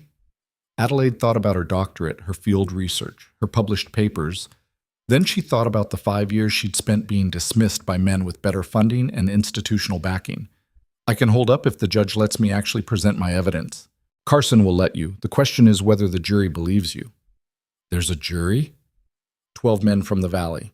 Most of them know Voss. Some of them probably owe him money. Crawford's smile was bitter. Welcome to territorial justice. Hale's jaw was tight. So we're walking into a rigged game. We're walking into the only game available. Adelaide straightened her shoulders. Then let's play. They entered the courthouse. The building smelled like old wood and tobacco, and the particular staleness of a place where bad decisions got made official. The courtroom itself was larger than Adelaide expected. Wooden benches for spectators, a jury box, a raised platform for the judge, everything worn smooth by use and indifference. The room was already filling with people. Adelaide recognized some faces from the ranch, neighbors who'd probably come to watch the Hales lose. Others she didn't know but could guess their allegiances by where they sat. Voss's supporters clustered on the left, the few people who might sympathize with the Hales scattered on the right. And in the front row, wearing an expensive suit and an expression of complete confidence, sat Barrett Voss himself. He was older than Adelaide expected, maybe 60, with silver hair and the kind of face that had probably been handsome once, but had hardened into something cold and calculating. He looked at Hale with the detached interest of a man examining livestock at auction. Then his gaze shifted to Adelaide. She met his eyes and refused to look away. Voss smiled. Adelaide's skin crawled. "Don't let him rattle you," Crawford muttered. "That's what he wants." "I'm not rattled." "Liar." They took their seats at the defense table. Voss's lawyers, 3 of them, all dressed better than Crawford, all carrying leather folders that probably cost more than the Hale Ranch brought in annually, sat across the aisle looking like they'd already won. The bailiff stood. "All rise for Judge Marcus Carson." Everyone stood. The judge entered from a side door. He was younger than Adelaide expected, maybe 45, with dark hair going gray at the temples and eyes that looked tired but not dead. He sat, gestured for everyone else to sit, and opened a folder on his desk. "Case number 42, he said, Voss versus Hale. Water rights dispute regarding Black Hollow Creek and surrounding territory." He looked up. "Counselors, are you ready to proceed?" Voss's lead attorney stood. His name was something pretentious, Hamilton or Hampton or something that sounded expensive. "Ready, Your Honor." Crawford stood slower. "Ready." "Then let's begin." Carson looked at Hamilton or whatever. "Mr. Hammond, you may present your opening statement." So it was Hammond. Adelaide filed that away and tried to focus. Hammond approached the jury with the practiced ease of someone who did this often and won more than he lost. "Gentlemen, this case is simple. Mr. Voss purchased property adjacent to the Hale Ranch 2 years ago. That property includes legal rights to Black Hollow Creek, as established by official territorial surveys conducted in accordance with federal law. The Hales, however, continue to divert water from the creek onto their land, depleting the flow and violating Mr. Voss's water rights." He paused for effect. Adelaide watched the jury. Most of them were watching Hammond like he was telling them something they already believed. "The Hales claim the water naturally flows through their property," Hammond continued. "But our evidence will show that the spring source originates on Mr. Voss's land, and any water reaching the Hale property is overflow they have no legal claim to. We'll prove this through expert testimony from licensed surveyors and qualified hydrologists. The law is clear. The evidence is clear. We ask that you rule in favor of Mr. Voss and order the Hales to cease their illegal water diversion immediately." He sat down. Adelaide's hands were clenched so tight her nails were cutting into her palms. Crawford stood. He looked disheveled next to Hammond, rumpled, tired, like he'd slept in his clothes or maybe hadn't slept at all. But when he spoke, his voice was steady. Your Honor, gentlemen of the jury, Mr. Hammond would have you believe this is a simple case. It's not. This is a case about a man trying to steal land he doesn't own through legal manipulation and falsified surveys. Crawford gestured toward Hale. Rowan Hale's family has owned this ranch for 25 years. They've raised cattle, built a life, and used water from Black Hollow Creek that has always flowed naturally through their property. That water doesn't belong to anyone. It's fed by an underground spring on federal land. But Mr. Voss wants control of the entire valley, so he's manufactured a legal dispute using bought surveyors and false boundary claims. Hammond started to object. Carson raised a hand. Let him finish, Crawford continued. We have evidence, real evidence, not bought testimony, proving the spring originates on federal land and flows naturally onto Hale property before it reaches any land Voss owns. We have geological documentation. We have an expert witness who studied the actual formations, not just paper surveys. And we're asking you to look at the facts, not the money. Because if you rule for Voss today, you're saying rich men can buy justice. And if that's true, none of us are safe. He sat down. The courtroom was silent. Carson looked at Hammond. Call your first witness. Hammond stood. The territory calls Thomas Whitfield. A man in his 50s approached the witness stand. Gray beard, weathered face. He wore clothes that were too nice for ranch work but not quite formal enough for court. He swore to tell the truth and sat down. Mr. Whitfield, Hammond began, what is your profession? I'm a licensed territorial surveyor, have been for 23 years. And did you conduct a survey of the disputed territory in question? I did. 6 months ago at Mr. Voss's request. What did you find? Whitfield pulled out a map. The spring that feeds Black Hollow Creek originates here, on what is now Voss property. The creek flows southeast through Voss land for approximately 300 yards before reaching the Hale boundary. The Hales have been diverting water at this point, he indicated a spot on the map, using an illegal dam structure. Adelaide leaned toward Crawford. That's not true. There's no dam. I know. We'll deal with it, Hammond continued. So, in your professional opinion, the water rights belong to Mr. Voss? Absolutely. Thank you. No further questions. Crawford stood. He approached Whitfield slowly, like a man in no hurry to get anywhere. Mr. Whitfield, how much did Mr. Voss pay you for this survey? Whitfield shifted. I was compensated fairly for my work. How much? $500. A murmur went through the courtroom. That was more than most families made in a year. That's a lot of money for a survey, Crawford said mildly. It was comprehensive work. I'm sure it was. Crawford picked up the map. This shows the spring originating on Voss land. Did you physically visit the spring location? I examined the territory extensively. That's not what I asked. Did you physically visit the spring? Whitfield hesitated. I based my conclusions on landmark descriptions from the original survey. So, that's a no. I used established surveying methods, which don't include actually looking at the water source. Crawford set down the map. Mr. Whitfield, have you ever studied geology? I'm a surveyor, not a geologist. So you have no expertise in underground water movement, limestone formations, or aquifer behavior? That's not part of surveying, but you're making claims about where water originates and how it flows. Hammond stood. Objection, badgering the witness. Sustained, Carson said. Move along, Mr. Crawford. Crawford nodded. Mr. Whitfield, you mentioned an illegal dam. Where is it? On the Hale property, approximately. Have you seen this dam? I've documented its location based on water diversion patterns. So you haven't seen it?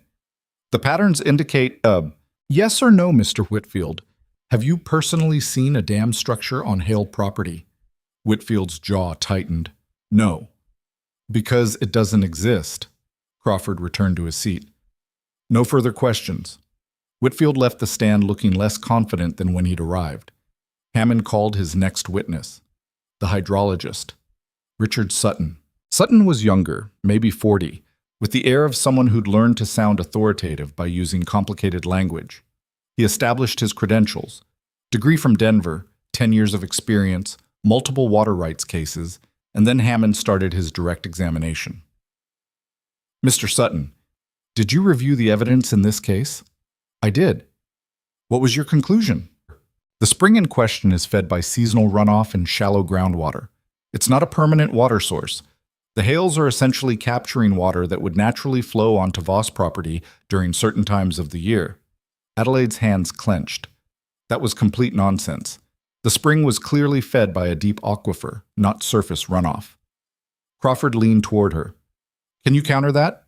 Yes. Good. We'll get there.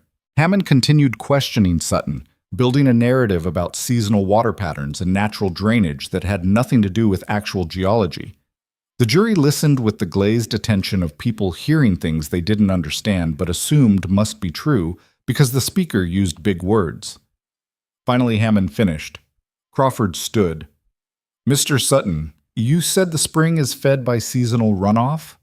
That's correct. Did you visit the spring? I reviewed survey data and topographical maps. So, no. Sutton's expression tightened. Field visits aren't always necessary when the documentary evidence is clear. But you're making claims about water sources you've never seen. I'm making conclusions based on established hydrological principles. Crawford picked up one of Adelaide's sketches. These are drawings of the spring area showing limestone formations with visible fossil content. Are you familiar with the Niobrara Formation? Generally. Are you aware that limestone from that formation is highly porous and typically contains extensive aquifer systems? Limestone can be porous, yes. And aquifer-fed springs are permanent water sources, not seasonal? It depends on the specific. Yes or no, Mr. Sutton, are aquifer-fed springs permanent? In most cases, yes. So if this spring is fed by an aquifer, your entire testimony about seasonal runoff is wrong. Hammond stood. Objection, speculation. Sustained. Crawford shrugged. I'll rephrase.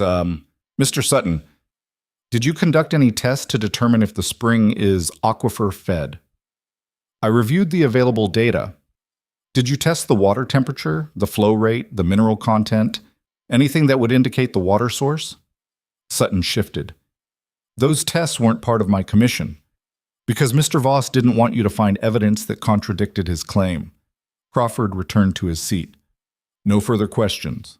Hammond called one more witness, the supposed geology expert from the Territorial Survey Office.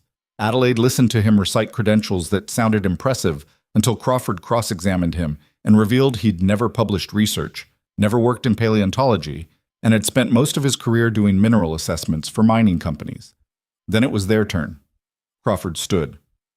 The defense calls Dr. Adelaide Mercer. Adelaide's heart hammered as she approached the witness stand. Every eye in the courtroom was on her. She swore to tell the truth and sat down, gripping the wooden armrest to keep her hands from shaking. Crawford approached. Dr. Mercer, please state your qualifications.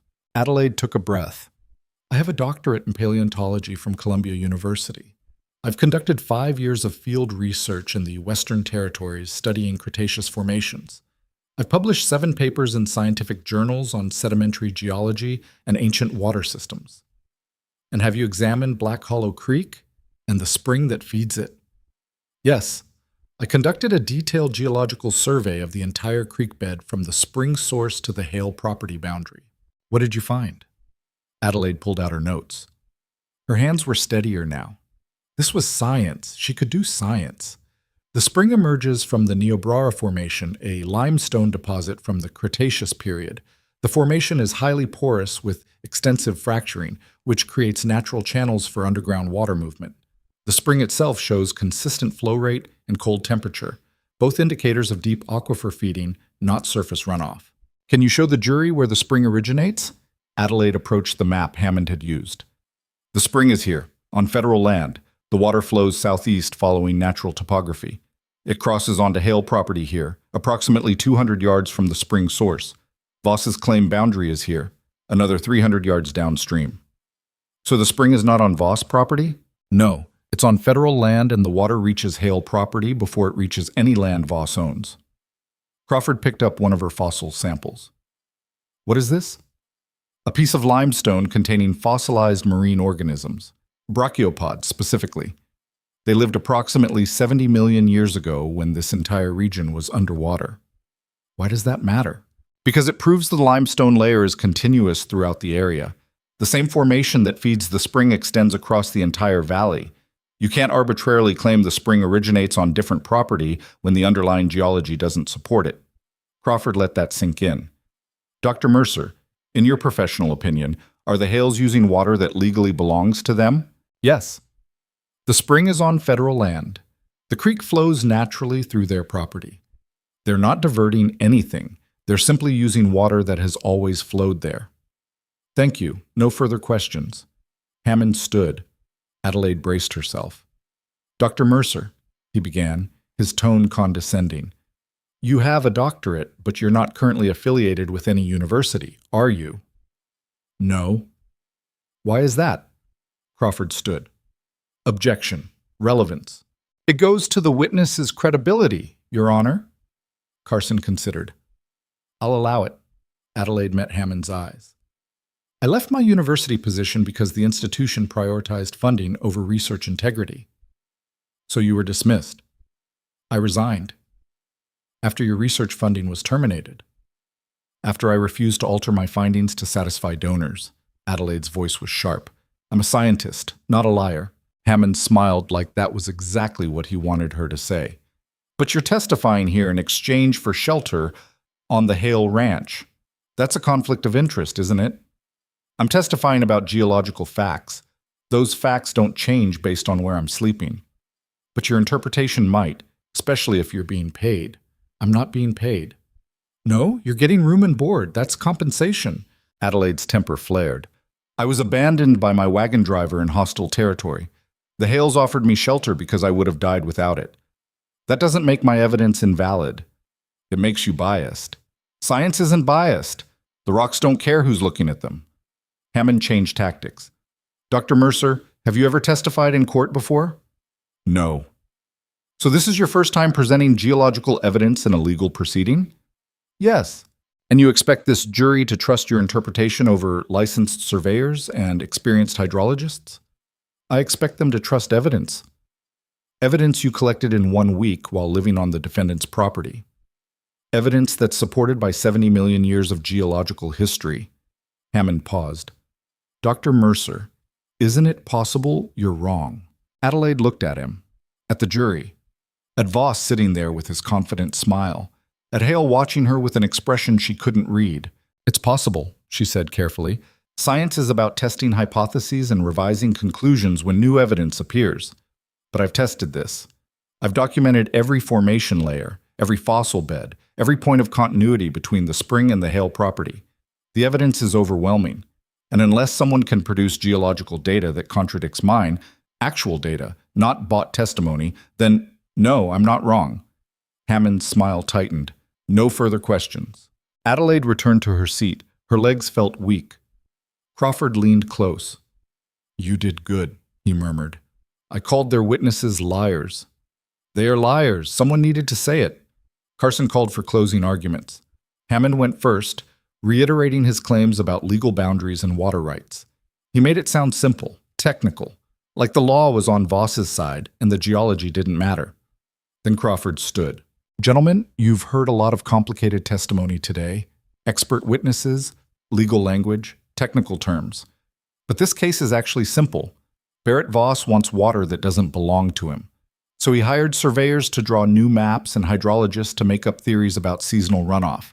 He's got money and influence, and he assumes that's enough to win. Crawford paused. But Dr. Mercer didn't come here with money or influence. She came here with evidence, real evidence, rocks, fossils, water measurements, things you can test and verify. And that evidence proves the spring originates on federal land, not Voss land. It proves the water flows naturally onto the Hale property. And it proves that everything Voss's witnesses said is either speculation or deliberate deception. He looked at each juror in turn. You have a choice. You can rule based on who has more money, or you can rule based on what's actually true. I'm asking you to choose truth, not because the Hales are perfect or sympathetic, but because if you don't, then law becomes meaningless, and we all lose. Crawford sat down. The courtroom was silent. Carson gathered his papers. The jury will now deliberate. Court is recessed. The bailiff led the jury out. Everyone else remained seated, waiting. Adelaide's heart hammered. Hale stared straight ahead, his jaw tight. Gideon looked young and scared. Voss stood and walked out with his lawyers still smiling. They waited for 2 hours. Adelaide paced in the hallway outside the courtroom. Crawford smoked. Hale stood by the window looking at nothing. "How long does deliberation usually take?" Adelaide asked. "Depends.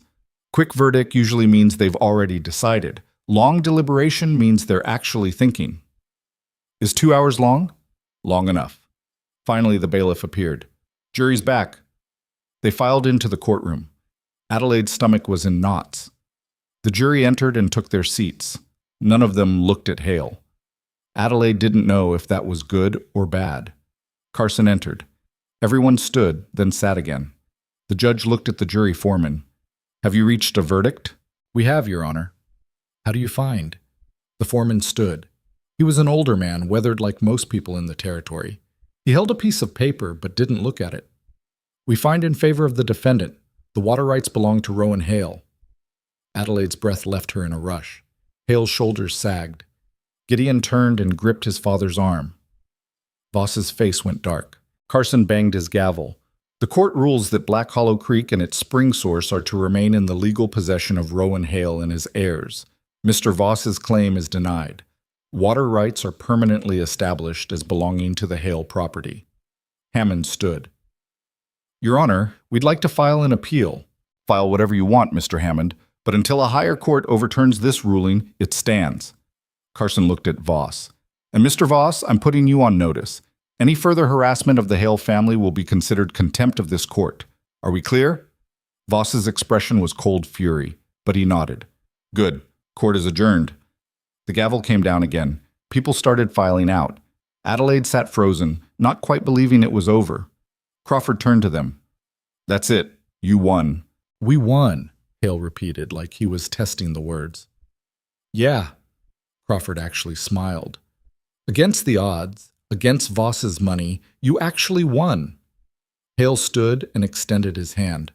Crawford shook it. Then Hale turned to Adelaide. "Thank you," he said quietly. Adelaide didn't know what to say. She'd done her job, presented evidence, told the truth. But looking at Hale's face, at Gideon's relief, she realized it meant more than she'd expected. "You're welcome," she managed. They left the courthouse. Outside, the afternoon sun felt too bright. Adelaide blinked against it, still processing. Voss's voice cut through the moment. "This isn't over." They turned. Voss stood on the courthouse steps with his lawyers clustered around him like guard dogs. His expression was venomous. "You think one ruling changes anything?" he continued. "I own this valley. I own the judges, the surveyors, the law itself. You won today. But tomorrow's a different story."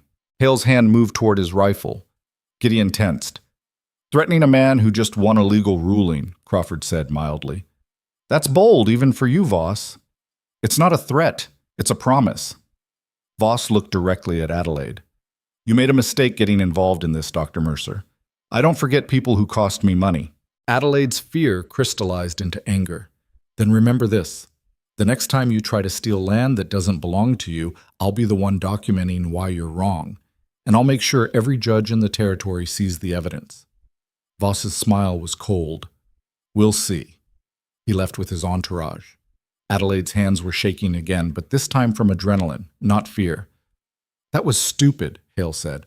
"Probably. He's dangerous." "So am I." Adelaide turned to look at him. "I spent 5 years being polite to dangerous men. I'm done with that." Hale almost smiled. "Fair enough." They climbed into the wagon. The ride back to the ranch felt different, lighter, like something heavy had finally been set down. Adelaide looked at the carved horse Jessie had given her, still in her pocket. She'd thought it was for luck.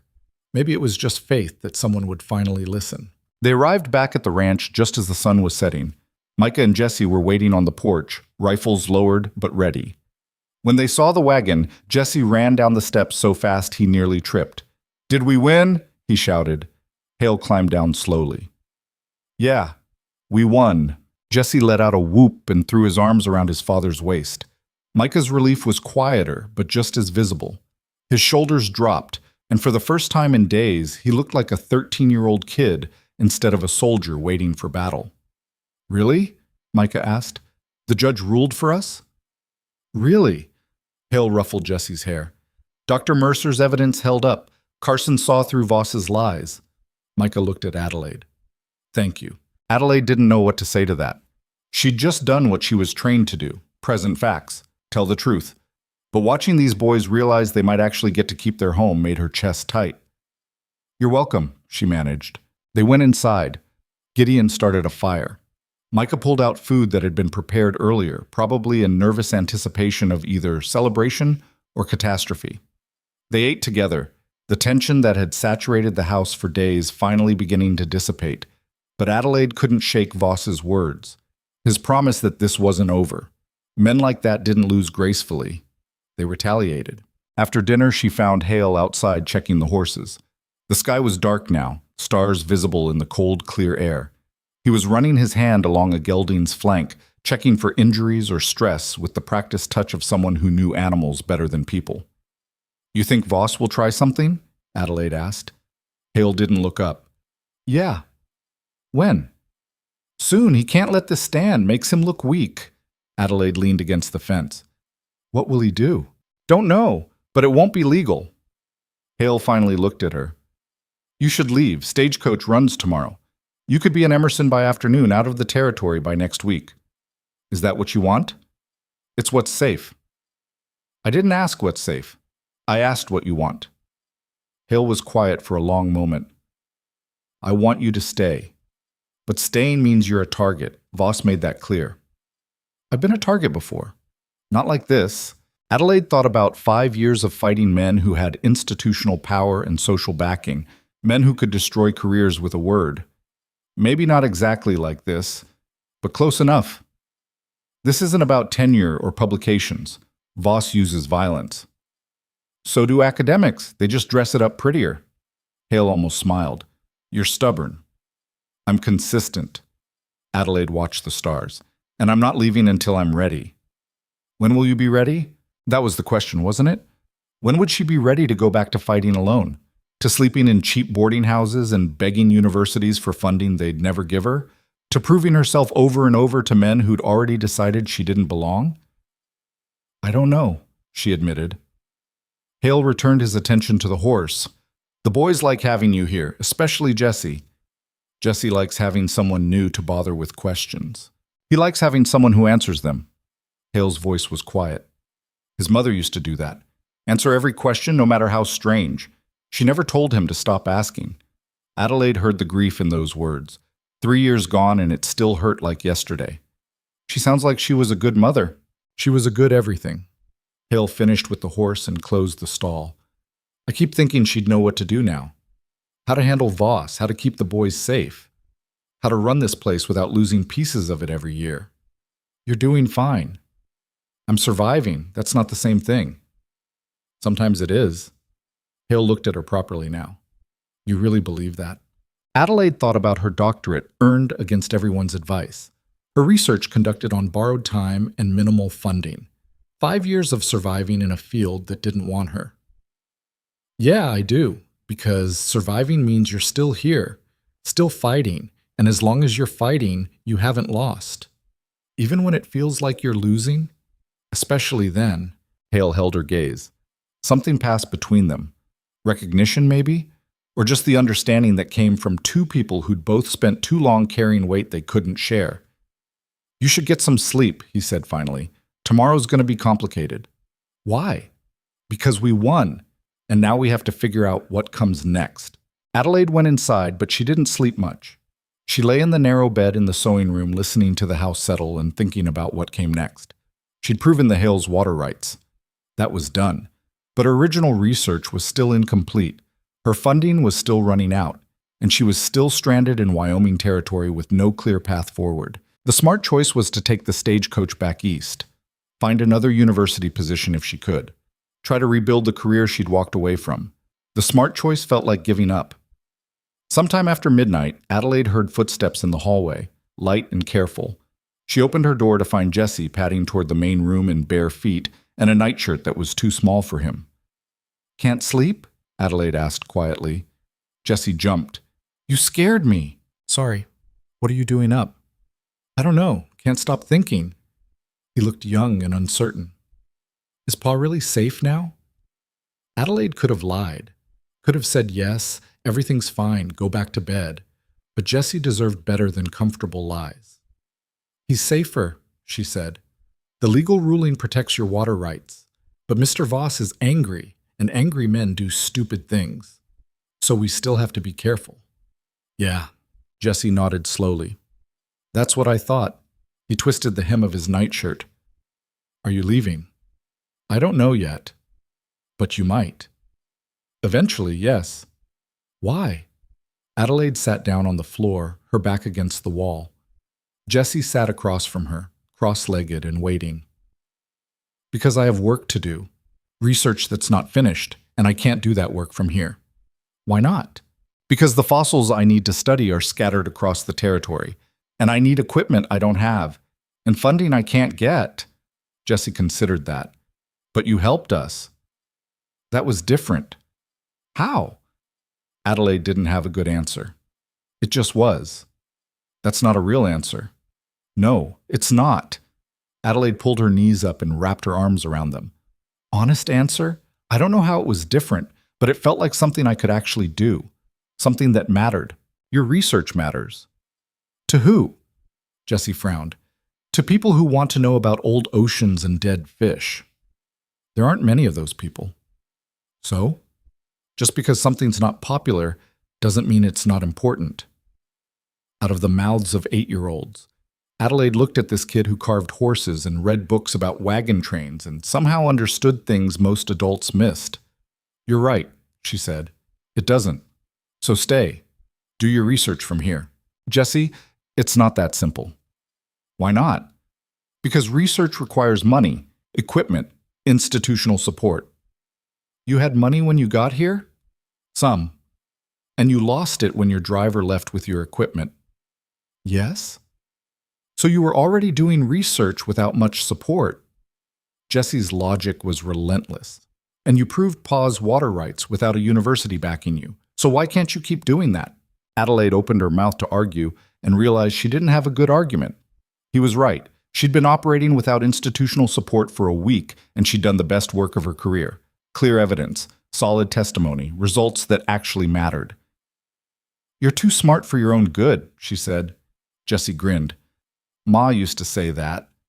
She was right. They sat in comfortable silence for a while. Then Jesse stood.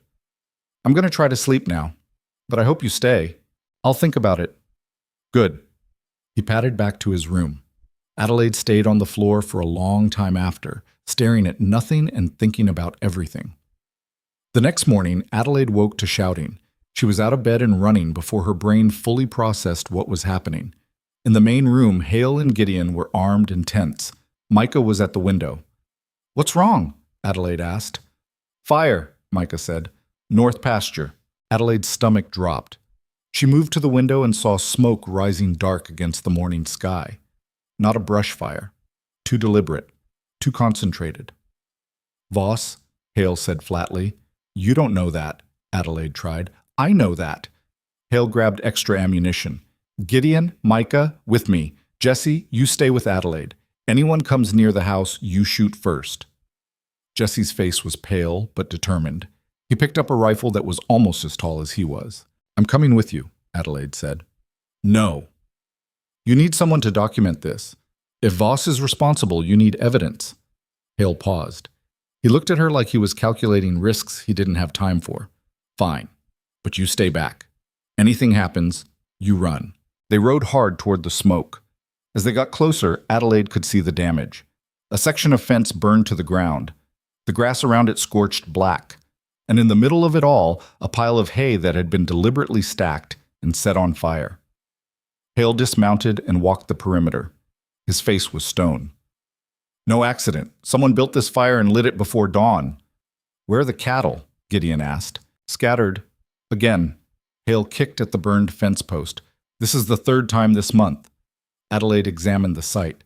The hay was fresh, not dried grass from the pasture.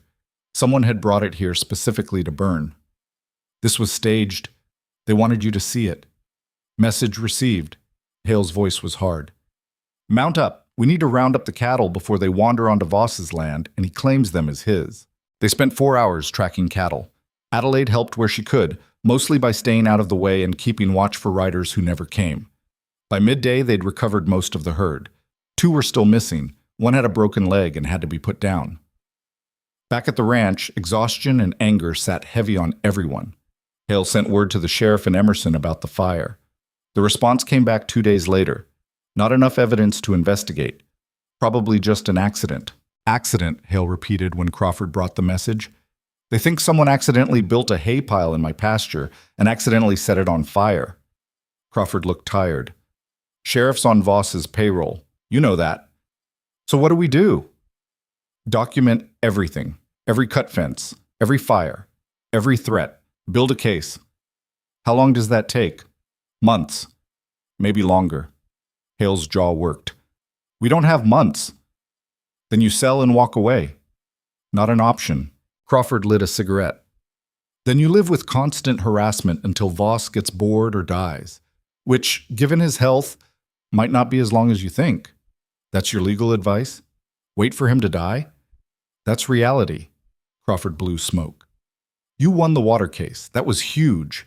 But Voss owns this valley in every way that doesn't require a court ruling. You can fight him on every fire, every fence, every piece of harassment, or you can fortify, endure, and outlast him. Hale looked at Adelaide. What do you think? She blinked. Me. You're the one who helped us win. You've got opinions. What are they? Adelaide thought about it. Crawford's right.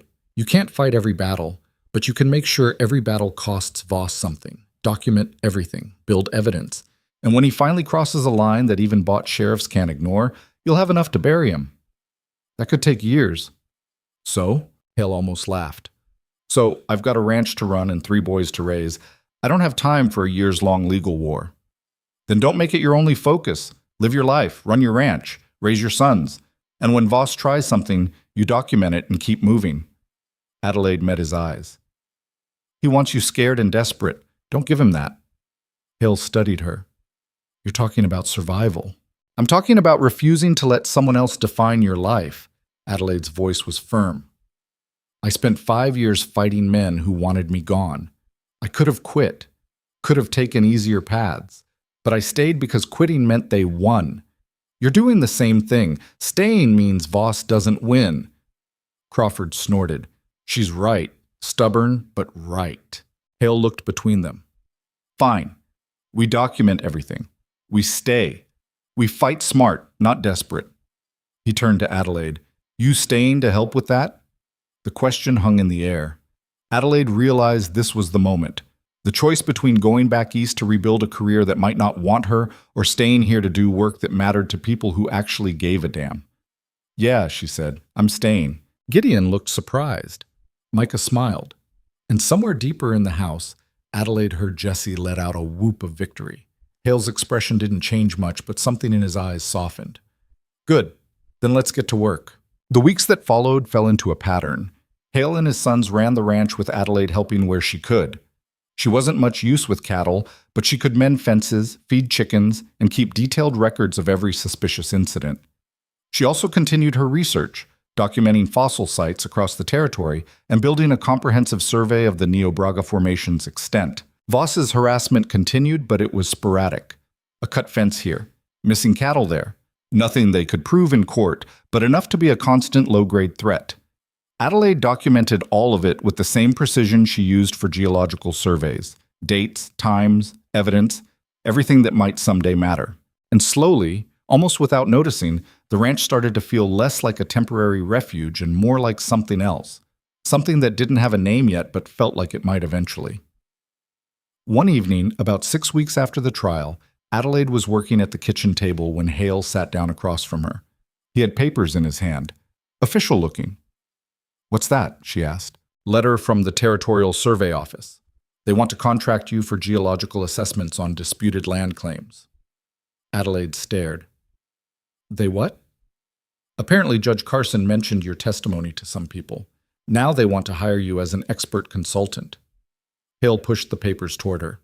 It's paid work, real money, and it's all territory-based, so you wouldn't have to leave. Adelaide picked up the letter with shaking hands. The offer was real, legitimate, more money than she'd made in the last 2 years combined. This is because of the trial. This is because you're good at what you do and someone finally noticed. Adelaide read through the contract details. 6-month initial term with option to extend. Access to territorial survey resources. Independence to conduct research as she saw fit. It was everything she'd fought for back east and never gotten. I don't know what to say. Say yes. Hale's voice was quiet. Or say no. But don't say no because you think you're supposed to be somewhere else. Adelaide looked at him. Really looked. This man who'd almost shot her when they first met, who'd given her shelter and a chance to prove herself, who'd trusted her when trust was the most expensive thing he had. I'm saying yes, she said. Hale smiled. It was small, but genuine. Good. That night, Adelaide couldn't sleep again, but this time it wasn't from anxiety. It was from the strange, unfamiliar feeling of things actually working out. She got up and went to the porch. The stars were bright, and the air was cold, and everything felt simultaneously terrifying and exactly right. Footsteps behind her. Hale emerged carrying 2 cups of coffee. He handed her one and leaned against the railing beside her. Can't sleep? He asked. Too much thinking. About? About how I ended up here, about how none of this was the plan. Adelaide sipped the coffee. It was terrible and perfect. I came to Wyoming to study fossils. Instead, I ended up in a land war, testified in court, and apparently started a consulting career I didn't know I wanted. Life's funny that way. Funny's one word for it. They stood in comfortable silence. Adelaide had learned that Hale didn't waste words. When he had something to say, he said it. When he didn't, silence was enough. Finally, he spoke. You know what my wife used to say? What? She said plans are just guesses dressed up fancy. Real life is what happens when all your guesses are wrong, but you keep going anyway. Adelaide laughed.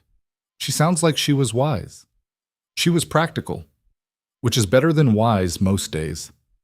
Hale looked at her. She would have liked you, would have appreciated the way you don't back down. I back down plenty. I just do it internally so no one notices. Still counts. Adelaide thought about that. About all the times she'd wanted to quit but kept pushing. About walking away from her university position, even though it looked like career suicide. About staying at this ranch, even though leaving made more sense. You ever regret staying here? She asked. Building this ranch? Raising your family in the middle of nowhere with men like Voss trying to take it? Hale was quiet for a long time. Every damn day. But regret doesn't change anything. And the life I've built here, even with all the problems, is still mine. That's worth something. Is it worth what it costs? Ask me in 10 years. Adelaide smiled. Deal. She finished her coffee and went back inside. This time when she lay down, sleep came easily. The next morning, Jesse found her at the creek bed collecting samples. He'd brought lunch, bread and cheese wrapped in cloth, and sat beside her while she worked. You're really staying? He asked. Really staying? Forever? I don't know about forever, but for a while. Jesse unwrapped the food and handed her half. Good. I like having you here. Why? Because you're not scared of being smart. Ma was like that too. She always said being smart was nothing to apologize for. Adelaide felt her chest tighten. Your ma was right. I know. Jesse bit into his bread. Pa likes you. I like him too. No, I mean he likes you, the way he liked Ma. Adelaide froze. Jesse? I'm not stupid. I see how he looks at you, and how you look at him when you think no one's watching. Adelaide didn't know how to respond to that. Hale was her employer, her refuge, the man who'd given her a chance when she had nothing left. Whatever else she felt was complicated and terrifying, and not something she'd let herself examine too closely. It's not that simple, she said finally. Why not? Because life is complicated, only if you make it complicated. Jesse finished his bread and stood. Ma used to say if something makes you happy and doesn't hurt anyone, then it's not complicated. It's just scary. And scary's different from wrong. He left before Adelaide could argue.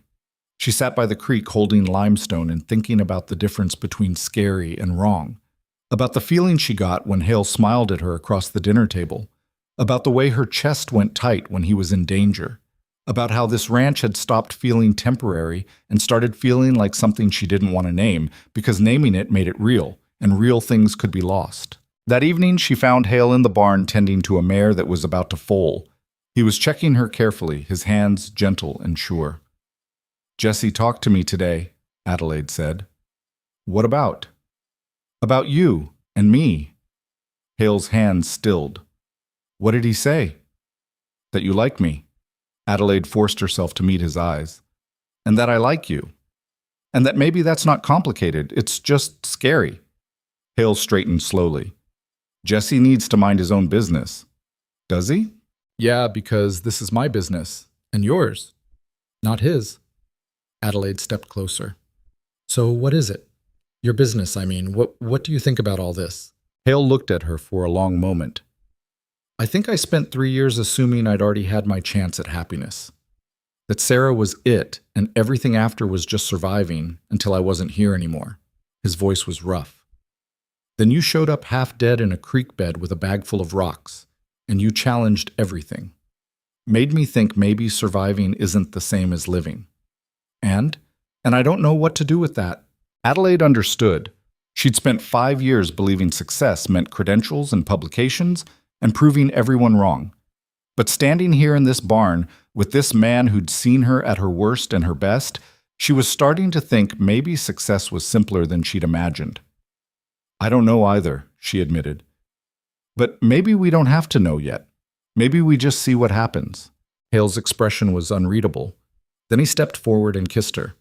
It was brief and uncertain, like neither of them knew exactly what they were doing. When he pulled back, his eyes were searching hers. "That okay?" he asked. Adelaide's heart was hammering. "Yeah, that's okay." They stood there in the barn with the horse between them, and everything uncertain except the fact that they were both trying to build something neither of them had planned for, but both of them wanted more than they were ready to admit. The mare shifted and Hale turned back to her, but his hand found Adelaide's and held it, and that was enough for now. Over the following months, life settled into a rhythm that wasn't quite peaceful, but was sustainable. Adelaide took the consulting contract and began documenting geological formations across the territory. The work was demanding, but fulfilling in ways her academic research never had been. She was helping settle land disputes, providing evidence that protected small ranchers from corporate theft, and building a reputation as someone who couldn't be bought. The Hale Ranch prospered in small ways. Good cattle sales. No major disasters. Voss's harassment continued, but it was manageable, documented carefully in Adelaide's growing file of evidence that might someday be useful. And Adelaide and Hale figured out how to be together in the careful, uncertain way of people who'd both lost too much to take happiness for granted. No grand declarations. Just quiet mornings sharing coffee, shared work, shared life. Gideon, Micah, and Jesse adjusted with the adaptability of young people who'd already survived worse changes. 1 year after the trial, Adelaide stood at the creek bed where Hale had found her, the spot where she'd collapsed thinking she was going to die alone in the middle of nowhere. She'd come back to collect more samples, but mostly she'd come to think. A year ago, she'd been desperate and alone, running from a career that had failed her. Now she was standing on solid ground doing work that mattered for people she'd accidentally started to love. Hale appeared beside her. "Find what you were looking for?" Adelaide looked at him. At this man who'd offered her water instead of a bullet, who'd trusted her science over bought testimony, who'd made space in his life for someone unexpected. "Yeah," she said. "I think I did." "Good." He looked at the creek. "You ever think about what would have happened if I hadn't found you that day? I would have died. Probably.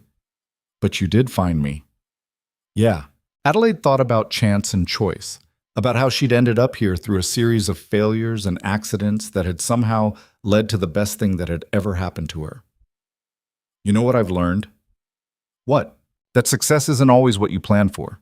Sometimes it's what you build from the pieces of everything that fell apart." She picked up a fossil-rich piece of limestone. "This rock is made of millions of creatures that died and got compressed and transformed into something completely different. They didn't plan to become limestone, but they did. And now they're part of something that'll outlast everything. Hale smiled. That's either very profound or very weird. It's both. Fair enough. They walked back to the ranch together as the sun set over the valley.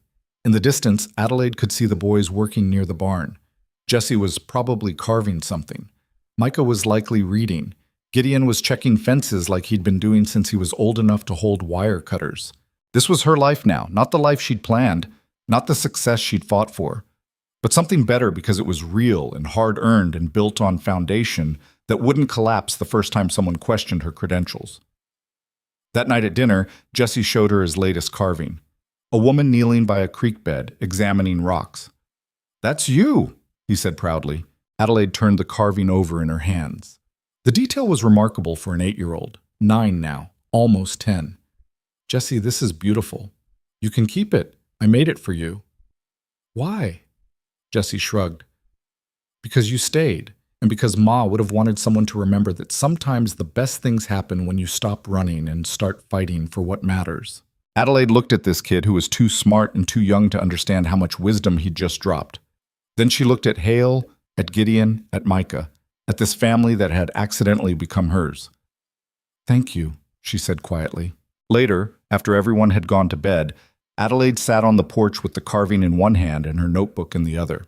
She'd started writing down observations not just about geology, but about people, about survival, about what it meant to build a life from broken pieces. She wrote, "Sometimes you have to collapse in a creek bed before you can learn to stand on solid ground. Sometimes you have to lose everything you thought defined you before you can discover what actually matters. And sometimes the people who save you aren't the ones you expected, but they're exactly the ones you needed. I came to Wyoming Territory to study ancient oceans.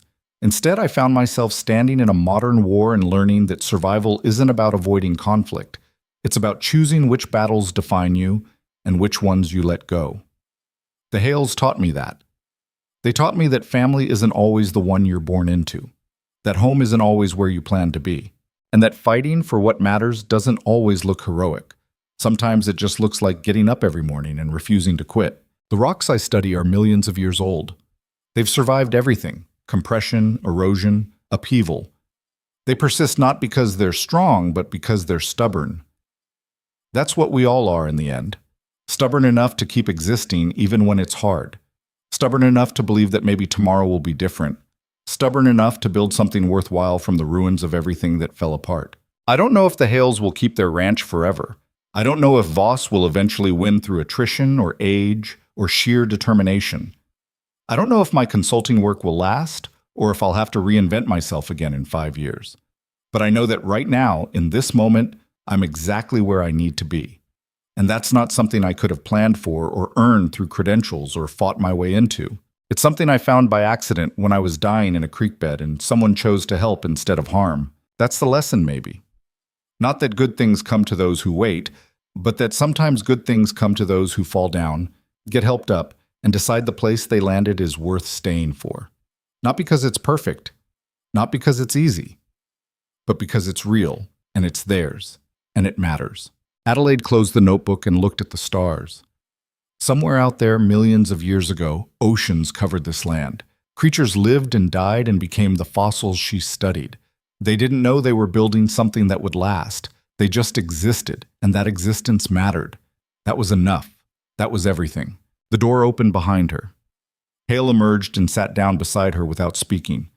They sat in comfortable silence, watching the night, and Adelaide realized that this quiet moment with this stubborn man and his stubborn sons in this stubborn piece of land was worth more than every credential she'd ever earned.